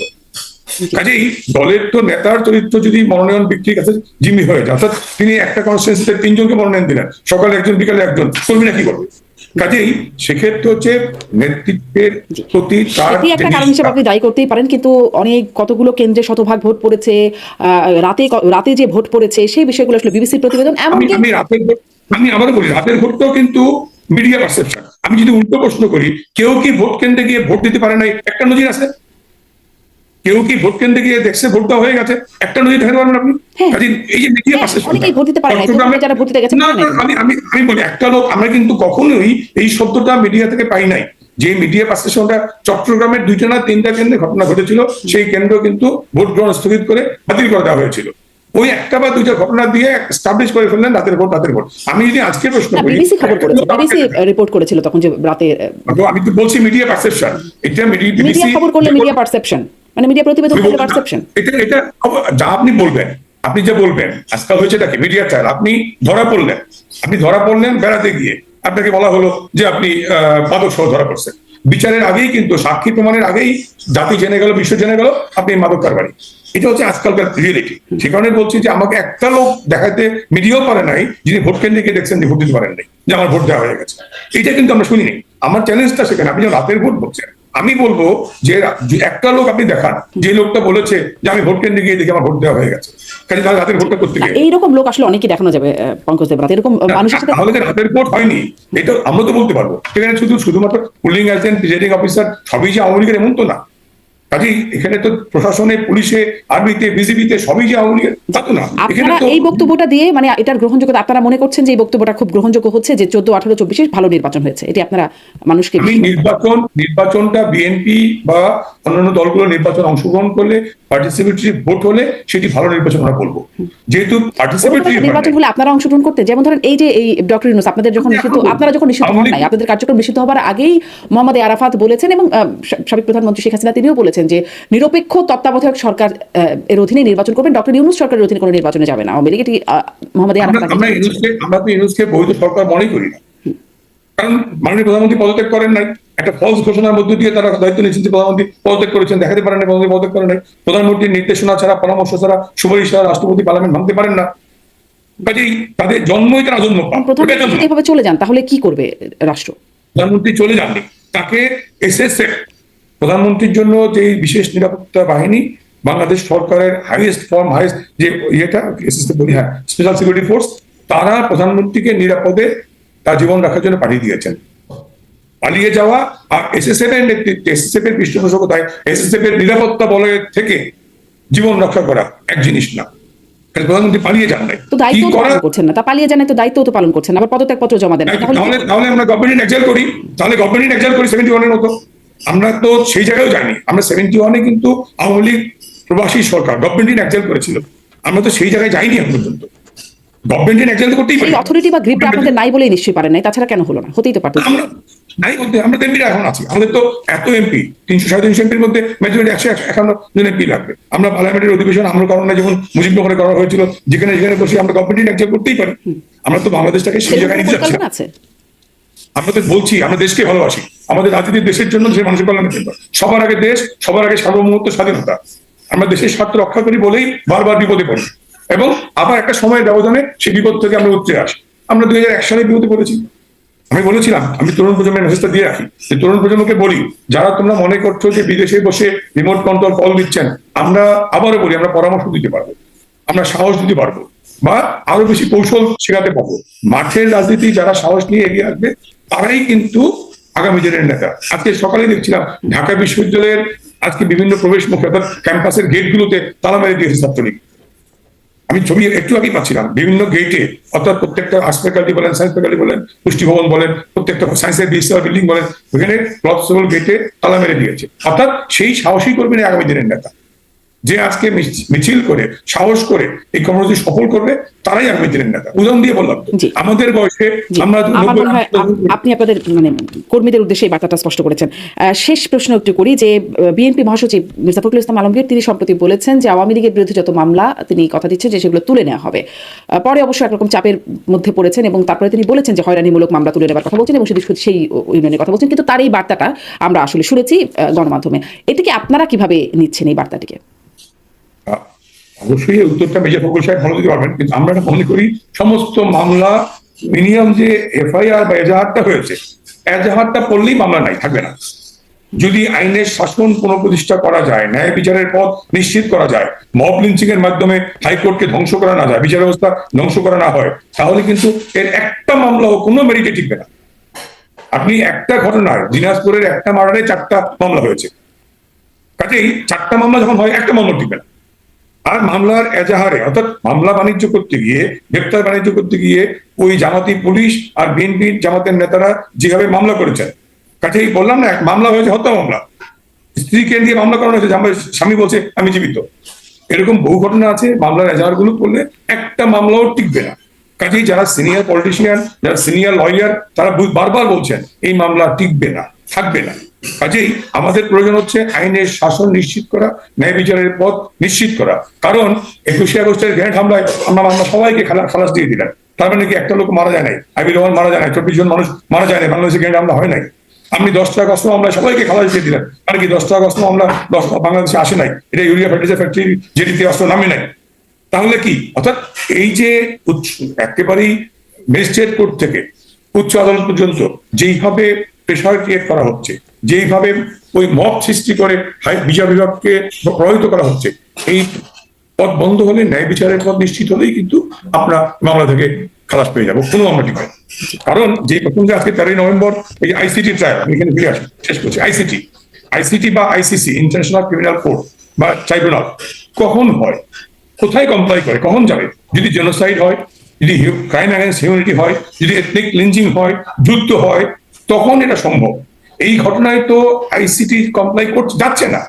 এই যে ঘটনার অভিযোগ উঠেছে মানবতা বিরোধী অপরাধের, এই অভিযোগেই মামলা দায়ের আছে। আপনি বলতেই পারেন, যেহেতু তারাই সব, তারাই বাবা, তারাই মা, তারাই সন্তান, ছেলে না মেয়ে, তারাই বলবে। বাবা মা তারা, ছেলে না মেয়ে না হিজড়া, তারাই বলুক। আমরা তো ওখানে বলতে পারছি না, আমাদের বলার বন্ধ। কাজে আমার বক্তব্য হচ্ছে যে এই ক্ষেত্রে যেটা এখানে পান্না সাহেব বলছেন, কোর্ট অবৈধ, আমি যোগ করি সরকারও অবৈধ, এই অবৈধ সরকারের অধীনে যা কিছু সব অবৈধ। কাজেই এই অবৈধ ট্রাইব্যুনালে পূর্ব নির্ধারিত রায় ঘোষণার মধ্য দিয়ে নেত্রীকে নির্বাচনে রাজনৈতিকভাবে নির্বাসিত করা, এটি হয় নাই। বহুবার, শুধু নেত্রী না, বহুবার বহুজনকে চেষ্টা করেছে, বহুভাবে চেষ্টা করেছে, এগুলো হয় না। পঙ্কজ দেব, অনেক ধন্যবাদ আপনাকে। আসলে এই আপনি যে অভিযোগগুলো করছেন অনেকটাই যৌক্তিক শোনা যায়, কিন্তু মানে এই অভিযোগগুলো শোনা লাগে আর কি। এই অভিযোগগুলো অবৈধ সরকারের অধীনে কোর্ট অবৈধ, সব অবৈধ, বিচার অবৈধ, পূর্ব পরিকল্পিত রায় ইত্যাদি, এই কথাগুলো সব যেন মনে হচ্ছে পুনরাবৃত্তি। আপনার মনে হতে পারে। কষ্টটা হচ্ছে যে আমরা 10টা কষ্টের মামলার বিচার করেছিলাম, 10টা কষ্ট এসেছিল কিনা, সত্য কি মিথ্যা আপনি বলুন। গ্রেনেড হামলা হয়েছিল কি হয়নি? কাজে আপনি যদি বলেন গ্রেনেড হামলার বিচারের কারণে তারেক রহমানকে সাজা দেওয়া হয়েছে, তাহলে কি এটা মিথ্যা? গ্রেনেড হামলা হয়নি। আপনি যদি কম্পেয়ারটা করেন, তাহলে কি গ্রেনেড হামলা হয়নি? 10টা কষ্ট আসেনি। সোহেল চৌধুরী আর জগন্নাথ পারে, আমি শেষ করছি, আমি একটা শেষ করি। ওই যে বিচারক জলঘাটি মনে আছে, জগন্নাথ পারে আর সোহেল চৌধুরীকে গাড়ি বোমা বিস্ফোরণ করে পুড়ে হত্যা করলো, তাহলে ওরা মারা যায়নি? জেএমবি, বাংলা ভাই, শায়েক রহমান বাংলাদেশে হয়নি? জীবন্ত মানুষকে ঝুলিয়ে রাখা এ বাংলাদেশে ঘটেনি? আমরা যা করেছি 550 জায়গায় বোমা হামলার বিচার করেছি।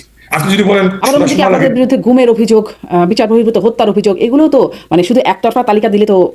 আমি তো গুম, হত্যা, এই 13 মাসে 40 জন কেন বিচার হত্যার শিকার হলো? খুবই যৌক্তিক প্রশ্ন।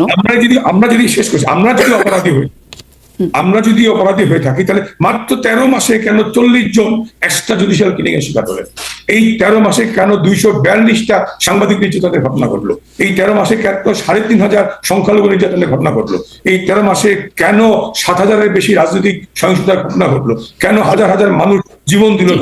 আপনারা নিশ্চয়ই করতে পারেন, এই প্রশ্নটা নিশ্চয়ই করতে পারেন, খুবই যৌক্তিকভাবেই করতে পারেন, কিন্তু মানে প্রশ্ন হচ্ছে যে আপনাদের সুনিয়ন্ত্রিত, মানে নিয়ন্ত্রণে আপনাদের আইন শৃঙ্খলা ব্যবস্থা ছিল, আপনারা যখন ক্ষমতায় ছিলেন সবকিছু আপনাদের নিয়ন্ত্রণে ছিল, তারপরেও কেন সেই সময়কার প্রশ্নবোধক চিহ্নগুলোর উত্তর আপনারা কখন দেবেন? সেই প্রশ্নবোধক চিহ্নগুলো বা সেই অপরাধগুলোর জন্য আমরা বলি, আগেও বলেছি, আমরা গ্রেনেড হামলার বিচার করেছি, 10টা অস্ত্র মামলার বিচার করেছি, বিডিআর মিউটিনি যে সেনা কর্মকর্তা হত্যা করা হলো তার বিচার করেছি। আমরা যদি বলতেন যে তার বিডিআর মিউটিনিতে 49 জন সেনা অফিসার মারা যায় নাই, এই কারণে ছেড়ে দিলাম কোর্ট থেকে, যেখান থেকে, তাহলে দায় টাকা। আজকে কিন্তু আমাদের বারবার বলেছি দায় বিএনপি জামাতের, তারাও বলছে, মানে এই সরকার থেকে শুরু করে সবাই বলছে আসলে দায়টা আপনাদের।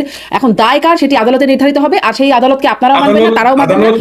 আদালত নির্ধারণ করে সাজা দিয়েছে, আদালত নির্ধারণ করে শাস্তি দিয়েছে। এই সরকার এসে বিএনপি, জামাত এবং ইউনূস মিলে তাদেরকে জেলখানা থেকে বের করে নিয়ে এসেছে। জি, এই হচ্ছে পার্থক্য। অনেক ধন্যবাদ পঙ্কজ দেবনাথ। দেখা যাক মানে আপনাদের এই কর্মসূচি এবং তারপরের কর্মসূচিগুলো আপনাদের কি আসছে। আমি শেষ করি, আমরা মনে করি আমাদের মরাল ভিক্টরি হয়ে গেছে।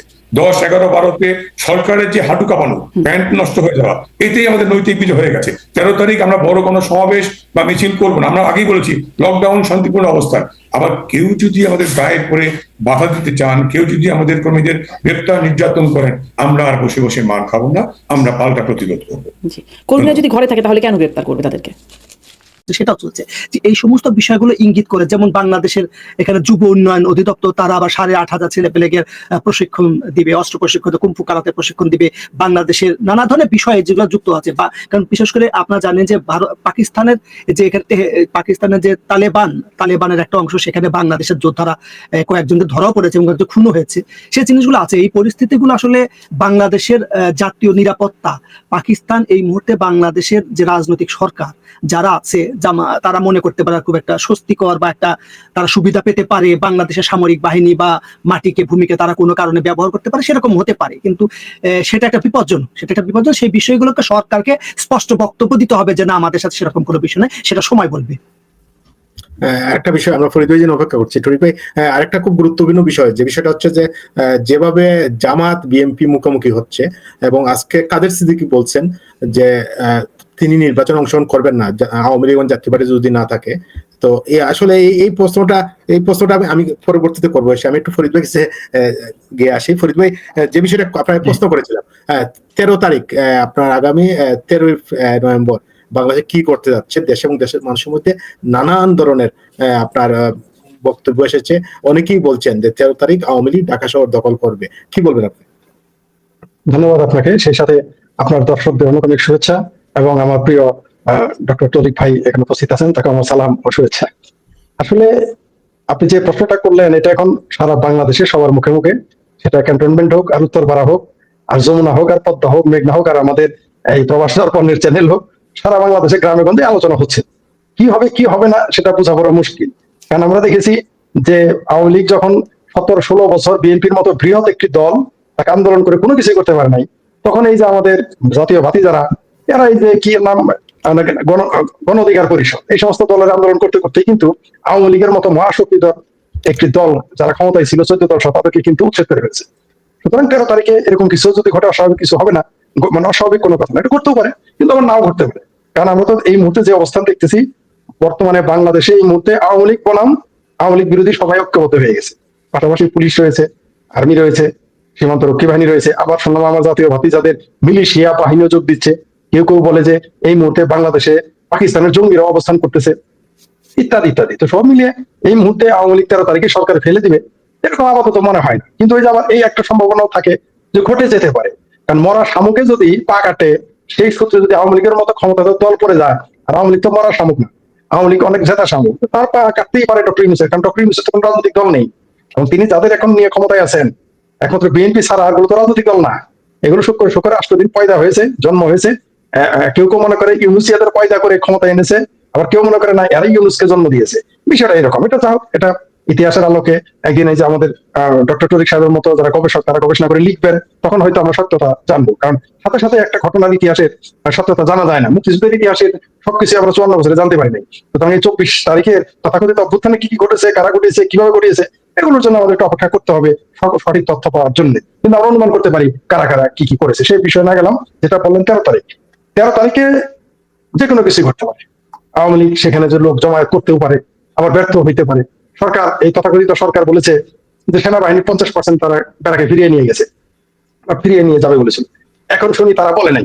এতে তো বোঝা যায় 13 তারিখে একটা কিছু ঘটতে যাচ্ছিল বা ঘটতে যাচ্ছে, তাই তো তারা এত তটস্থ।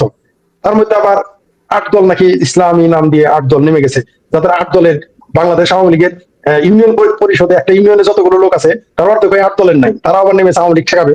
আমাদের জামালপুরের ভাষায় একটা কথা আছে, এটা আপনাদের সারা বাংলাদেশেই কথা আছে, যে খুঁটির জোরে পাঠা কুদে। এই 8 দল বলেন, 3 দল বলেন, 2 দল বলেন, 1 দল বলেন, বা যাদের রাজনৈতিক দলই নাই, বৈষম্য বিরোধী আন্দোলন, তারপর জাতীয় বাতি জাতীয় দল এনসিপি, রাজনৈতিক দল না হয়েও যা যা করতে পারে। সুতরাং 8 দল, এই 8 দল যেটা ইসলামী মৌলবাদী দল যারা নামছে, অনেক কিছু করতেই পারে, করতে পারে।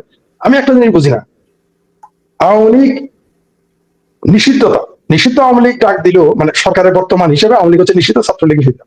সেই নিষিদ্ধ আওয়ামী লীগ ছাত্রলীগ ডাক দিল ইউনূস সরকারের বিরোধিতা আন্দোলন, তার বিরুদ্ধে লকডাউন।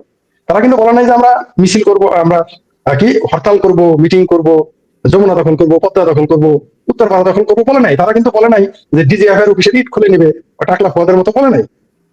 তারা বলেছে আমরা লকডাউন ঘোষণা করলাম, মানে স্থবির করে দেবে সব। তারা লকডাউন ঘোষণা করেছে। তো এতে এই আন্দোলনের সমস্যা কি? এতে বিএনপির সমস্যা কি? এতে জামাতের সমস্যা কি? এতে এনসিপির সমস্যা কি? তার মানে হলো এরা হচ্ছে ইউনূসের দল বা ইউনূস তাদের দল। সরকারের বিরুদ্ধে তারা অনাস্থা দিয়ে লকডাউন ঘোষণা করছে। এখানে এদের সমস্যাটা কি? এখন বলবেন আওয়ামী লীগ নিষিদ্ধ। তা আওয়ামী লীগ নিষিদ্ধ তাহলে ধরবে কি বিএনপি? আওয়ামী লীগ নিষিদ্ধ তারা ধরবে কি তথাকথিত মৌলবাদী স্বাধীনতা বিরোধী একটা দল? আওয়ামী লীগকে তারা ঠেকাবে যারা আওয়ামী লীগ সরকার নিষিদ্ধ করেছে। জামাতের সমস্যা কি? স্বাধীনতা বিরোধী জামাত এখানে আসে কেন? জামাত কেন মাঠে থাকবে? এনসিপি কেন মাঠে থাকবে? এটা আমার একটা প্রশ্ন। আমি আইনত বুঝি না, কিন্তু খোলা চোখে বুঝি এটা একটা ভণ্ডামি, একটা বদমাইশি। আমি যদি ব্যক্তি ডক্টর সাহেবের বিরুদ্ধে যাই, আমি যদি ব্যক্তি এডিটর সাহেবের বিরুদ্ধে যাই, তাহলে আপনারা মাঠে নামতে পারেন। আমি নেমেছি সরকার, আমি ইউনুসকে গালি দিলে জামাতের কি সমস্যা? আমি যখন ইউনুসকে এনুস বলি বা এনুচ্চা বলবো, এতে হেফাজতের কি সমস্যা? আমি যখন ইউনুসকে বলবো সে বিদেশি নাগরিক, তার নাগরিকত্ব নাই, তার বউ 2 দেশে, তার বাচ্চা আরেক দেশে, সে নিজে 3 দেশের নাগরিক, আলী রিয়াদ এই দেশের নাগরিক না, ইউনুস সরকারের প্রতি আমার অনাস্থা আছে, ইউনুস সরকারকে আমি মানি না, এতে জামাতের সমস্যা কি? এতে হেফাজতের সমস্যা কি? এতে বিএনপির সমস্যা কি? আমি বুঝতে পারি না। তারা প্রতিবাদ করবে, এনসিপির সমস্যা কি? তাহলে কি বোঝা যাচ্ছে যে এই মুহূর্তে বাংলাদেশ আওয়ামী লীগ বনাম আর সকলে, বিষয়টা কি তাই? যদি তাই হয় তাহলে তো মনে হয় আওয়ামী লীগ সঠিক পথে আছে। আর যেটা আমাদের ডক্টর সাহেব বললেন যে নিষিদ্ধ হওয়ার কথা তো জামাত, নিষিদ্ধ হবে নেজামে ইসলাম, নিষিদ্ধ হবে মুসলিম লীগ, নিষিদ্ধ হবে আরেকটা কি দল ভুলে গেছে আমি এর মধ্যে, এলডিপি নাকি মানে এলডিপি না, এনডি, আগে একটা নাম ছিল এটা, যেটা যে দল জামাত নিষিদ্ধ হওয়ার পর 72-এর পরে তারা একটা নাম দিয়ে তার রাজনীতি করছে, সেগুলো নিষিদ্ধ হবে। নিষিদ্ধ না করে যে দলটির নেতৃত্বে বাংলাদেশ স্বাধীন হলো, আপনি সেই দলটাকে নিষিদ্ধ করে দিলেন। এনডিএ জি জি জি, এরকম এনডিএফ এরকম বা এরকম কোনো কিছু থাকতে পারে। আপনি কোন দলকে নিষিদ্ধ করলেন? কোন ছাত্র সংগঠন? যে ছাত্র সংগঠন জন্ম দিয়েছে আওয়ামী লীগকে, ছাত্রলীগকে আপনি নিষিদ্ধ করলেন কেন? ছাত্র শিবির তো এখন আমেরিকাতে 3 নম্বর সন্ত্রাসী সংগঠন। কই ছাত্র শিবির তো আপনি নিষিদ্ধ করলেন না? ছাত্র শিবির ছাত্র সংঘ নামে 71-এ কি করে নাই, কি কাজ করে নাই তারা ইসলামী ছাত্র সংঘ? আপনি সেটা নিষিদ্ধ করবেন না, বাংলাদেশ আওয়ামী লীগ নিষিদ্ধ করে দিলেন। অদ্ভুত একটা দেশে আমরা বাস করি। মানে আমাদের জামালপুরের একটা লোকের গল্প আমি আমার ফেসবুকে লিখেছিলাম। তিনি আমাকে জিজ্ঞেস করেছিলেন, একের অজপাড়া গায়ের একজন মানুষ, তিনি উচ্চ শিক্ষিত, দেখে বোঝা যায় না। আমি বসেছিলাম চায়ের দোকানে, তিনি বললেন যে বাবা বলো তো, মানুষের সাথে কথা বলে মজা পাই না, তুমি বলো তো পৃথিবীতে 8ম আশ্চর্য কি? আমি তো 7ম আশ্চর্য করেছি। আর 8ম আশ্চর্য বলতে আপনি ক্যালকুলেটর বলতে পারেন, মোটরসাইকেল বলতে পারেন, আপনি যে কোনো আবিষ্কার বলতে পারেন, না এগুলো চলবো না, তুমি একটা বলো। আমি বললাম আমি জানি না। তখন তিনি বললেন 8ম আশ্চর্য হচ্ছে পৃথিবীতে যে স্বাধীনতা বিরোধী গোলাম আজম বেঁচে ছিল আর বঙ্গবন্ধুকে 15ই আগস্টে হত্যা করা হয়েছিল। এটা হচ্ছে পৃথিবীর 8ম আশ্চর্য। আমি এখন বলতে চাই পৃথিবীর 9ম আশ্চর্য হলো আমার জামালপুরে সেই উচ্চ শিক্ষিত গ্রামের সাধারণ মানুষের ভাষায় বলি যে উনি বলেছেন যে যেমন 8ম আশ্চর্য হচ্ছে বঙ্গবন্ধু হত্যা করেছে সপরিবারে, তাও আর গোলাম আজম বেঁচে ছিল। আর 9ম আশ্চর্য হচ্ছে বাংলাদেশ আওয়ামী লীগ নিষিদ্ধ হয়েছে, ছাত্রলীগ নিষিদ্ধ হয়েছে, জামাত আর ছাত্র শিবির এই দেশে সিদ্ধ। কি অদ্ভুত একটা দেশে আমরা বাস করি। নিষিদ্ধ হবে এই দল নিষিদ্ধ হবে। জামাতকে নিষিদ্ধ করার কথা বললে জামাতের সমালোচনা করে, এই যে দেখেন আমতারেক বলে যাকে আমি একটু নেগেটিভ সমালোচনা করে থাকি, আমতারেকের কেন নিবন্ধন দেওয়া হয় নাই? কারণ একটাই, অনেকেই বলে সে ইউনুসের সমালোচনা করছে, নো। অনেকেই বলে সে এনসিপি গ্যাংয়ের সমালোচনা করেছে, নো। ও আসলে সমালোচনা করেছিল জামাতে। এই জন্যই তাদের এত রাগ। আমজনতার গণ অধিকার পরিষদ আমজনতা ওকে নিবন্ধন দিচ্ছেন এবং যা তা বলে বেড়াচ্ছে। এই দেশে আপনি বিএনপির সমালোচনা করতে পারবেন, আওয়ামী লীগের সমালোচনা করতে পারবেন, জামাতের সমালোচনা করলেই ওটা ফ্যাসিজম। তথাকথিত বুদ্ধিজীবী ফরদ মাজার সাহেব এটা বলেছিলেন। এটা কোনো কথা? পৃথিবীতে আসমান জমিনের ভিতরে কে সমালোচনার ঊর্ধ্বে? সেখানে স্বাধীনতা বিরোধী জামাতের কথা বলছেন এই ফরদ মাজার সাহেব, তিনি আবার নিজে পণ্ডিত। আমার দেখি জানেন তার পিছনে ব্যানার লাগা থাকে উপমহাদেশের প্রখ্যাত কবি হতে আসলে। আমার হাসি আসে এই কথা শুনে, যখন তার পিছনে সাইনবোর্ড লাগে উপমহাদেশের প্রখ্যাত দার্শনিক কবি। আমাদের ডক্টর তরিক সাহেব কি, উনি কি ভাইসে আসছে? আমাদের কথা বাদ দিলাম, উনি কি ভাইসে আসছে? ওনার কথা নাই। মানে জামাতেরা এরকম, তারা এত প্রচার চালায়, সাইদি গেলে তো আন্তর্জাতিক খ্যাতি সম্পন্ন মৌলবী, অথচ জীবনে সেই স্কুলে যায় না, 5 পাস করে নেই, জীবনে কোনো মাদ্রাসায় পড়ে নেই, তার নামে লেগে আন্তর্জাতিক খ্যাতি সম্পন্ন মুফাসসিরে কোরআন এত সস্তা। গোলাম আজমের আগে লেখে অধ্যাপক গোলাম আজম। ডক্টর তরিক সাহেবকে নিয়ে কেউ কথা বলে না। তিনি ডক্টরেট লেখার আগে কত কিছু করতে হয়েছে তার। অধ্যাপক গোলাম আজম লেখে 3 বছর ছিল লেকচার। বাংলাদেশের একটি অজপাড়া গায়ে 3 বছর সে লেকচার তিনি করেছে গোলাম আজম, পাকিস্তানের গোলামের বাচ্চা গোলাম। সে লেখে অধ্যাপক গোলাম আজম। এই হচ্ছে জামাত। মানে আপনি যদি এরকম জামাত কোনোভাবে যদি যোগ দেন, আপনি ওই গোবিন্দ পরামানকের ভিতর, আপনার পিছনে দেখবেন ডিগ্রির অভাব হবে না। আপনার এই আমাদের ডক্টর সাহেব তুমি তো কষ্ট করে নিচ্ছেন, কিচ্ছু করতে পারেন, শুধু জামাতে যোগ দিবেন। কালকে আমাকে একটা গালি দিবেন, তরিক সাহেবের একটা গালি দিবেন, আর শেখ হাসিনা বঙ্গবন্ধুকে গালি দিবেন, ভারতকে 4টে গালি দিবেন। কালকে দেখবেন আপনার নামের আগে 60,000 ডক্টরেট লাগাই দিবে। ওরা কি ফতোয়া লাগাই দিবে, সত্য লাগাই দিবে, আপনি নিজে কল্পনা করতে পারবেন না। প্রচার যাই যেটা বলতেছিলাম 13 তারিখ যে একটা কিন্তু হতে যাচ্ছে, সেটা বোঝা যায় আয়োজন দেখে। বাংলাদেশের সকল রাজনৈতিক দল এক হয়ে গেছে, প্রায় সকল, বামপন্থীরা ছাড়া সবাই ওই দিন মাঠে থাকবে। মানে আমি যাদের সিংহবাম বলি তারাও থাকবে না। এছাড়া 13 তারিখে সকল রাজনৈতিক দল মাঠে থাকবে বলে ঘোষণা দিয়েছে। অদ্ভুত ব্যাপার। আবার বলি যে আন্দোলনের ডাক দিয়েছে ইউনুস সরকারের বিরুদ্ধে, তথাকথিত ইউনুস সরকারের বিরুদ্ধে, এনজিওগ্রাম সরকারের বিরুদ্ধে, যারা দেশে বন্দর দিয়ে দিচ্ছে, যারা দেশে করিডোর দিয়ে দিচ্ছে, যারা দেশের স্বাধীনতাকে বিপন্ন করে দিচ্ছে, মুক্তিযুদ্ধের চেতনাকে ধ্বংস করে ফেলছে, যারা এই দেশের স্বাধীনতার দেখেন জাতীয় সঙ্গীত গায় না রাষ্ট্রীয় অনুষ্ঠানে, এর দুঃখের বেদনা কি থাকতে পারে? তারা তাদের বিরুদ্ধে আওয়ামী লীগ আপনি পছন্দ করেন না করেন সেটা আলাদা ব্যাপার, আমি করি না সেটা আলাদা ব্যাপার। তারা তার বিরুদ্ধে লকডাউন ঘোষণা করছে, এদের তো অ্যাসিড নাই। আমি গালি দিলাম আপনাকে, তরিক সাহেবকে, এখন যদি জামাতারা এই সাহেব বিরোধিতা করে দালমে কুস্তো কালা হায়, আপনারা আমার গালি দিবেন, আপনার ভাই ভাতি যারা গালি দিবে, আপনার গ্রামের লোক আমার গালি দিবে। কিন্তু যখন দেখো চিটাগাং থেকে জামাত এসে আমার গালি দেয়, বা বগুড়া থেকে জামাত আসে, তো দালমে কুস্তো কালা হায়। তো সেটা তবে 13 তারিখে একটা কিছু ঘটতে যাচ্ছে, এটা বোঝা যায়। তবে আওয়ামী লীগ ভালো একটা গেম খেলে দিয়েছে, এদেরকে ঘুম হারাম করে দিয়েছে। এই বর্তমান সরকারের ঘুম হারাম করে দিয়েছে একটা ডিক্লারেশন দিয়ে। এটা তো কেবল শুরু, আগামীতে দেখতে পারবেন কি কি ঘটে। জি ধন্যবাদ। ফরিদ ভাই, এই যে মাহবুর রহমান এরা যে কত মূর্খ, সে আপনার কথা বলেছে গোলাম আজম কারমারি কলেজের রাষ্ট্রীয় বিভাগে অধ্যয়ন করেছেন 3 বছর, 1975 থেকে উনি মানে 3 বছর, উনি ডিসেম্বর 1955 সাল পর্যন্ত। আরে বাবা, 3 বছরে কি কেউ অধ্যাপক হয়? আপনি কি বুঝেন? অধ্যাপক এই জামাতি করু তো, এরা জামাতি করু বুঝবো কেমনে, এরা জামাতি পাড়া বুঝবো কেমনে? অধ্যাপক ভাষক হিসেবে লেকচারার, তারপরে অ্যাসিস্ট্যান্ট লেকচারার, তারপরে অ্যাসোসিয়েট প্রফেসর, তারপরে প্রফেসর, 4টা স্তর। এগুলো বিষয়গুলো সরকারি চাকরি না যে এমনি আপনি ঢুকলে না ধীরে ধীরে প্রমোশন পাবে। এটার সাথে কিছু কিছু আপনার গবেষণা, কিছু লেখালেখি, আপনার এই জিনিসগুলো অর্জন করার মধ্য দিয়ে যে আপনি এই যে 3 বছর পড়ালেন, এই পড়ানোর মধ্যে দিয়ে আপনি কি অর্জন করলেন, কি জ্ঞান সৃষ্টি করলেন, জ্ঞান নলেজ প্রডিউস করলেন, এবং কতগুলো পাবলিকেশন আপনার হলো, মানে international journal, international peer review journal হচ্ছে যে আপনি একটা লেখা লিখলেন, যে আমি একটা লিখলাম, মানে জুলাই সনদের উপর একটা লেখা লিখলেন, এই লেখার গাম আউট হবে, নাম থাকবে না কোনো, এটা চলে যাবে 3 জন বা 4 জন রেফারির কাছে, মানে একাডেমিক স্কলারের কাছে।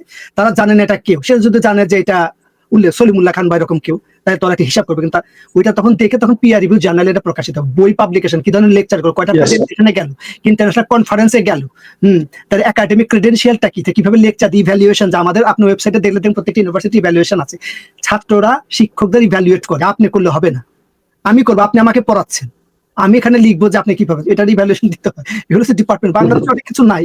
তো অনেকে মনে করে, আমরা বলেছি ছোটবেলায় যে অধ্যাপক হামিদ স্যার, মানে উনি ইউনিভার্সিটি কলেজের মাস্টার, মানে অধ্যাপক, নট এট অল। আর পৃথিবীর বিশ্ববিদ্যালয়ে মাস্টার হতে হলে তাকে অবশ্যই পিএইচডি থাকতে হবে। এখন নিয়ম হচ্ছে বিশেষায়িত একটা ডিগ্রি থাকতে হবে, তাকে প্রমাণ করতে হবে যে তুমি নলেজ সৃষ্টি করতে পারো, you can produce the knowledge. If you can not prove that, তোমাকে টিচার হিসেবে না। বাংলাদেশে সেটা হয়, কিন্তু সেটা খারাপ না, পিএইচডি থাকতে হবে, নট এট অল। কিন্তু আমাদের ধারণাগুলো অনেক ভুল আছে। ধন্যবাদ। বুঝতে পারছেন তো প্রিয় দর্শক, যারা জামাতি বট একটু শুনে নেন। ওই আপনারা অন্ধের মতো, জামাতেরা হচ্ছে সবচেয়ে বেশি অন্ধ, এরা খুদা রসুলের চাইতে বেশি পছন্দ করে। বড় বেশি সময়ের ব্যাপার আছে, 3 বছরে কেউ অধ্যাপক, 3 বছর, এই কমন সেন্সটা তার নাই যে 3 বছরে একটা লোক অধ্যাপক হতে পারে না। এই কমন সেন্স জামাতি দেন, ওই যে বলে দিয়েছে, ওই যে সাইদি আন্তর্জাতিক খ্যাতি সম্পন্ন মুফাসসিরে কোরআন। আরে বেটা, মুফাসসিরে কোরআন হইতে গেলে কত যোগ্যতা দরকার, ও কিভাবে সাইদি মুফাসসিরে কোরআন হয়? সে একটা ব্যাপার, সে জীবনে হাফেজই পাস করে, সে নিজে বলছে ওয়াজে সে নিজে হাফেজ না। মুফাসসিরে কোরআন তো নয়, মুফাসসিরে কোরআন হতো, মুফাসসিরে কোরআন তো বিশাল ব্যাপার। সে কোথায় মুফাসসিরগিরি করেছে? সে জীবনে বাংলাদেশের কোন জামাতের চেলারা জিন্দেগিতে কিয়ামত তক প্রমাণ করতে পারবে যে সাইদি অমুক মাদ্রাসার মুফাসসির ছিল,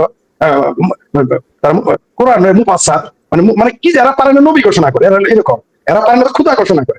এই জন্যই হেফাজতের আমির বলেছেন যে জামাতের ইসলাম মদিনার ইসলাম না, এটা হচ্ছে মুনাফিকদের ইসলাম, মওদুদি ইসলাম। সেটা অন্য প্রসঙ্গ, আমরা দেখে না যাই। আর আশা করি যে দর্শক, এই যে অধ্যাপক এবং লেকচারার বুঝেন না, আমাদের ডক্টর এসব বুঝিয়ে দিয়েছে। আমি বললে হয়তো আমাকে ধরতেন সাইডে, আমার তো ডক্টরেট নাই, অধ্যাপক না, উনি কিন্তু অধ্যাপক এবং ডক্টরেট, সরি উনি শিক্ষক এবং ডক্টরেট। আশা করি তার কথা আপনি মানতে বাধ্য।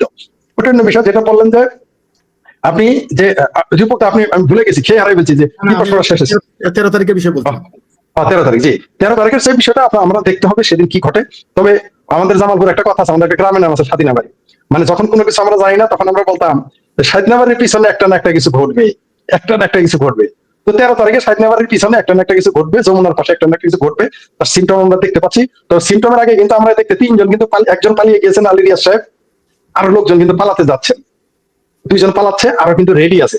সুতরাং আমার কেন যেন মনে হয় 13 তারিখে তাদের আরেকটা ধাক্কা, 13 তারিখের আগে বা পরে আর কিছু পালাবে। 13 তারিখে সরকার পতন ঘটবে এটা আমি বলতে চাচ্ছি না, তবে যেই দিন বাংলাদেশ আওয়ামী লীগ মাত্র 2 থেকে 3 লক্ষ লোকের সমাবেশ করতে পারবে, এই সরকার পড়ে যাবে। কারণ ওই 2-3 লক্ষ থেকে সারা দেশের আশেপাশে যারা থাকবে, ঢাকার মানুষ, তাদের সাথে যুক্ত হবে, কারণ মানুষের পেটে ভাত নাই। জি জি, ধন্যবাদ ফরিদ ভাই। আবার আসবো আমাদের 1 ঘন্টার প্রোগ্রাম। টরিক ভাই বলবেন 7-8 মিনিট, তারপর আপনার কাছে আসবো।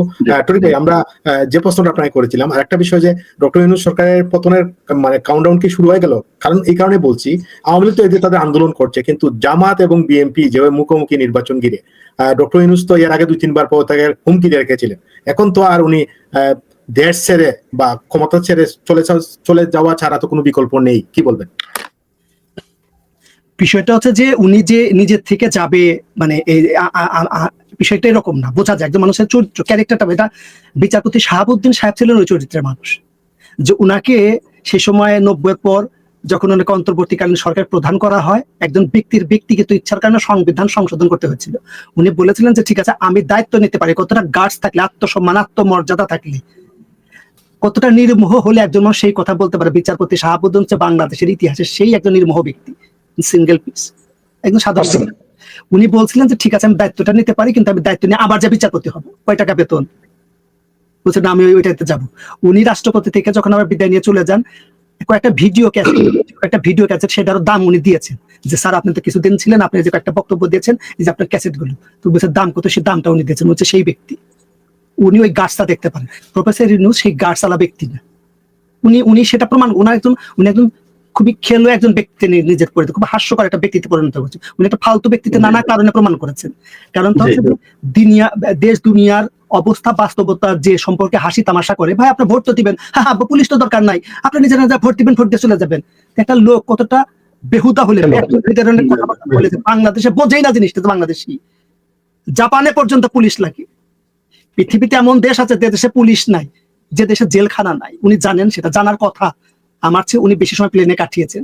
যে ব্যক্তি এই কথা বলেন, সে ব্যক্তির আত্মসম্মান বোধ আছে। উনি তো অনেক আগে চলে যাওয়া উচিত ছিল।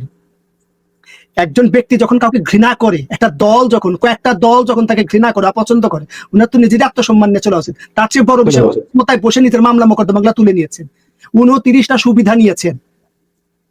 কনফ্লিক্ট অফ ইন্টারেস্ট বলে ওয়েস্ট একটা কথা চালু আছে, কনফ্লিক্ট অফ ইন্টারেস্ট। উনি বোঝেন নাই কথা। যে লোক নিজের গ্রামীণ ব্যাংকের পদ 65 বছরের পর মানে রাখার জন্য মামলা বা যে কোনো কাজ করতে পারে, তাকে আপনার নিজেরই ব্যাংক, ওটা তো তারই থাকবে। সে 65 বছরের পর সমস্ত ব্যাংকের নিয়ম আছে, সমস্ত কর্পোরেটের নিয়ম আছে, সমস্ত ব্যবস্থা প্রতিষ্ঠানের নিয়ম আছে, সে নিজেই পদটা ছাড়তেছে না। বাংলাদেশের রাজনীতিবিদরা যেরকম, সে আর একটা সংস্করণ, কর্পোরেটের আর এক সংস্করণ, সে নিজে নিজে চলে যাবে বিষয়। তারপরে এক্সিটের প্রশ্ন আছে, এক্সিটটা বোঝা লাগবে যে এক্সিট জিনিসটা কি। এক্সিটের গেটে লেখা থাকে এক্সিট মেনে যাওয়া যায়, পলিটিক্যাল এক্সিট সেটা না। পলিটিক্যাল এক্সিট আলাদা জিনিস, সেই জিনিসগুলো আছে। তো আপনি যেটা বললেন, আমি কথাগুলো বললাম যে উনি একটা, আমার কাছে কি, আমি কিছুদিন একটা সমকালে লেখা লিখেছিলাম যে দক্ষিণ আফ্রিকার নেতা নেলসন ম্যান্ডেলা 27 বছর মাটির নিচে ছিলেন, মানে জেলখানায় ছিলেন। 60 বছর 50 বছর 1952 সাল থেকে 94 সাল পর্যন্ত আন্দোলন করেছেন। 23,000 নেতা কর্মী তার দল থেকে হারিয়েছেন, গুম খুন হয়েছেন, তারা সীমান্তের উপরে তারা থেকেছেন। ডব্লিউ.ডি. ক্লার্ক তখনকার হচ্ছে এপি পার্টি, যেটা হচ্ছে শ্বেতাঙ্গদের পার্টি, তারা হেন অত্যাচার নাই তাদের করে, তাদের কোনো অধিকারই ছিল, ভোটাধিকারই তো ছিল না। কিন্তু 94 সালে যখন নির্বাচন হয়, যখন নেলসন ম্যান্ডেলা রাষ্ট্র ক্ষমতা দখল করেন, ট্রুথ অ্যান্ড রিকনসিলিয়েশন যেটা করেন ট্রুটোর নেতৃত্বে, এবং তিনি ডব্লিউ.ডি. ক্লার্ক সে প্রতিপক্ষকে নিয়ে সরকার গঠন করেন, পররাষ্ট্রমন্ত্রীর পদ দেয়, স্বরাষ্ট্রমন্ত্রীর পদ দেয়, 4টা গুরুত্বপূর্ণ পদ দেয় তাদের। এটা হচ্ছে নেলসন ম্যান্ডেলা। নেলসন ম্যান্ডেলা যদি জুতাটা বহন করতে পারতাম, নিজেকে ধন্য মনে করতাম। 27 বছর জেলে ছিলেন তিনি। সেই দক্ষিণ আফ্রিকাকে ঐক্যবদ্ধ করেছেন। এই দক্ষিণ আফ্রিকায় যে সম্মেলন হচ্ছে, সেখানে আবার ট্রাম্প যাচ্ছে না। কেন যাচ্ছে না? যে তাকে সম্মান দেওয়া হয় না, এই কথা বলছে। তোরা কাউকে গোনে না। ইউনূস সাহেব ওখান থেকে কিছু শিখতে, ওনার জীবনীটা পড়লে শিখতে পারতেন যে ঐক্যবদ্ধ জাতি কাকে বলে, একটা ইনক্লুসিভ নেশন কাকে বলে। মাদাচো শান্তি পুরস্কার পেয়েছে ভেনেজুয়েলার, এটা বদমাইশ মহিলা। পৃথিবীতে নোবেল পুরস্কার কিভাবে পায়, কয়েক দশক ধরে সেটা প্রমাণিত হয়ে গেছে। আমাদের মতো বোকা বাঙালির কাছে এটা অনেক কিছু হয়ে যায়। আমরা মনে করি যে অনেক কিছু, কিন্তু সেটা অনেক কিছু না। মানুষের চরিত্রের মধ্যে সেটা প্রকাশিত হয়। নোবেল মানুষকে, যেমন আমরা যদি বলি সত্যজিৎ রায়, উনি অস্কার পেয়েছেন। অস্কার সত্যজিৎ রায়কে গৌরবান্বিত করেন নাই, অস্কার সত্যজিৎ রায়কে বিখ্যাত করেন নাই। অস্কার বিখ্যাত হয়েছে সত্যজিৎকে দিয়ে। পৃথিবীতে নোবেল পায় নাই, তার নোবেলকে অতিক্রম করে গেছে, তাদের নোবেল টলস্টয় নোবেল পায় নাই। অনেক পৃথিবীতে অনেক বড় বড় শান্তির কাজ করেছে, তাদের নোবেল ম্যাক্সিম গোরকিও নোবেল পায় নাই, তাতে কি হয়েছে? এরকম বললাম, পৃথিবীতে বড় বড় শান্তির কাজ করেছেন, সারা দুনিয়াকে উলট পালট করে দিয়েছেন। আমি সেটা যে পয়েন্টে আসি, যে আমি দুঃখিত অনেকগুলো কথা বলছিলাম এই কারণে, যে আসলে ক্রোধ হয়, ক্রোধ হয়। আমরা মহামানব সম্পর্কে, বড় মানুষদের সম্পর্কে আমাদের মধ্যে যে আকাশ ছুঁতে চায়, প্রথম আলো সেই সময় রিপোর্ট যে উনি যখন নোবেল পেলেন, কি আকাশ ছুঁতে চায়, কি করলেন বাংলাদেশে, কয়জন দারিদ্র। বাংলাদেশে তাদের সমর্থিত পত্রিকায় দেখছে যে কতগুলো কোম্পানি বন্ধ হয়েছে, কতগুলো বেকার হয়েছে, কতগুলো গার্মেন্টস বন্ধ হয়েছে, কতগুলো কর্পোরেট বন্ধ হয়েছে, কত টাকা বিনিয়োগ হয়েছে। যে কয়েকটা দেশে উনি গেছেন, প্রথম আলো পত্রিকা সমকাল তারাই লিখছে যে না, কোনো বিনিয়োগ আসে নাই। পৃথিবীর সকল দেশ থেকে অভিবাসন বিরোধী আইন তৈরি হচ্ছে। আমি কানাডায় দেখলাম, যেখানকার লিবারাল সরকার সে আইন তৈরি করছে। লিবারাল সরকার না কনজারভেটিভ সরকার বুঝতে পারছি না, আর উনি বলছেন যে আমাদের দরখাস্ত আসছে। উনি বুঝতে পারছেন কোন জায়গায় যাচ্ছে? আমার ছেলেকে বলছে একটা পার্ট টাইম চাকরির জন্য, আমার ছেলে 16 বছর বয়স, একটা পার্ট না বাবা চাকরি তো নাই। কালকে একজন ফোন করেছিল যে 2 বছর তারপর গ্রাজুয়েট হওয়ার পর 4 বছর সময় 3 বছর সময় থাকে একটা চাকরি পাওয়া, 2 বছর হয়ে গেছে, 1 বছরের মধ্যে চাকরি না পেলে চলে যেতে হবে, এখানকার গ্রাজুয়েট। তো যাই হোক, যে কারণে বললাম যে উনি আপনি যে কথাটা বলেন যে উনি চলে যাবেন, উনি চলে যাওয়ার ব্যক্তি, উনি থাকতে চান না, এই কথা বলে কেন? যে মানুষটা আমাকে, আমি কথা অনেকবার বলেছি, আমি একটু জানি ব্যক্তিটা তাকে বলেছেন যে 50 বছর আমি তিনি থাকবেন, আমি একটু ওই ব্যক্তিকে দেখতে চাই উনি কোন কাণ্ডজ্ঞান থেকে এই কথাটা বললেন। 50 বছর উনি ক্ষমতায় থাকবেন, ওনার বয়স যাই হোক, তাহলে তিনি নিজে তার মনে খায়েশ আছে। একটা লোকে ক্রমাগতভাবে অভিযুক্ত করছে যে ম্যান পাওয়ারের লাইসেন্স নাই, বিশ্ববিদ্যালয়ের লাইসেন্স নাই, হেলথের লাইসেন্স নাই, টেলিটকের লাইসেন্স নাই, অনলাইনের লাইসেন্স নাই, নিজের কর মকুব করে। এই কর কারা পায়? রাষ্ট্র পায়। রাষ্ট্র মানে গরিব পায়, সাধারণ মানুষ রাস্তা বানায়। এই কর কি হাসিনা খাইতো? তারপর খাইলে আমরা ধরতাম যে হাসিনা তার করের টাকা নিয়ে তার বিল্ডিং বানাইছে, আমরা ধরতাম। আর খালেদা করলে আমরা ধরতাম।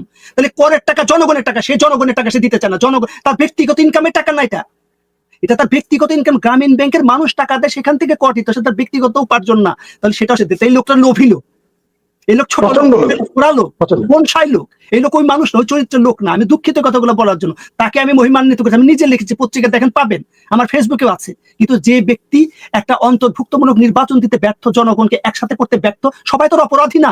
বারবার বলেছে যারা অপরাধ করেছে তাদের বিচার করা হোক, তার পক্ষে দাঁড়াবো। আমার ভাইরা রক্ত দিয়েছে, কিন্তু আজকে জুলাইয়ের যে অবদান, জুলাইয়ের যে আন্দোলন, তাকে হাস্যকর পর্যায়ে তারা নিয়ে গেছে। এখন আমরা একটা অন্তর্ভুক্তমূলক নির্বাচন, খারাপ সরকারও যদি নির্বাচিত সরকার হয় তাকে আমরা সমর্থন করবো। এই সরকার নির্বাচিত কোনো সরকার না, এই সরকার নির্বাচন দিতে দেন। আপনি যেটা বললেন যে সবল পক্ষ দাবি করছে যে সরকার এখন যাবেন, এগুলো একটা হাওয়াই কথা যে আমি যাবো, সে আসলে যাবেন, এগুলো তার ছকের অংশ, সে জানে না, সে সব বোঝে। যে টাকা সুদ বোঝে, 10 টাকা দিলে এই টাকার হিসাবটা খুব জটিল হিসাব। অনেকেই এই জিনিসটা না বুঝে তার জীবনে অনেক কিছু ক্ষতি করেছে, অনেক কিছু অর্জন করতে পারেন, বৈষয়িক জীবনে সুখী হতে পারেন। উনি সেটা হয়েছেন। $27 দিয়ে 27 বিলিয়নের ডলার মালিক হচ্ছে আর্টিকেলের কথা না। তো উনি চলে যাবেন, বিষয়টা এরকম না। এখন নির্বাচনটা অস্থিতিশীল হলে সাধারণ একটা হিসেব, যে এই যে ফরিদ ভাই যে বললেন যে আওয়ামী লীগ আন্দোলন করে ইউনূসের বিরুদ্ধে, জামাত অখুশি হয় কেন, বিএনপি অখুশি হয় কেন, অন্যরা অখুশি হয়? তাদের সমীকরণটা তো পরিষ্কার কে করেছে?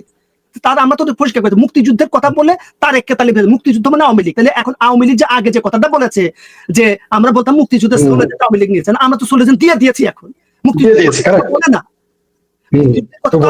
ফসকা পরে কেন?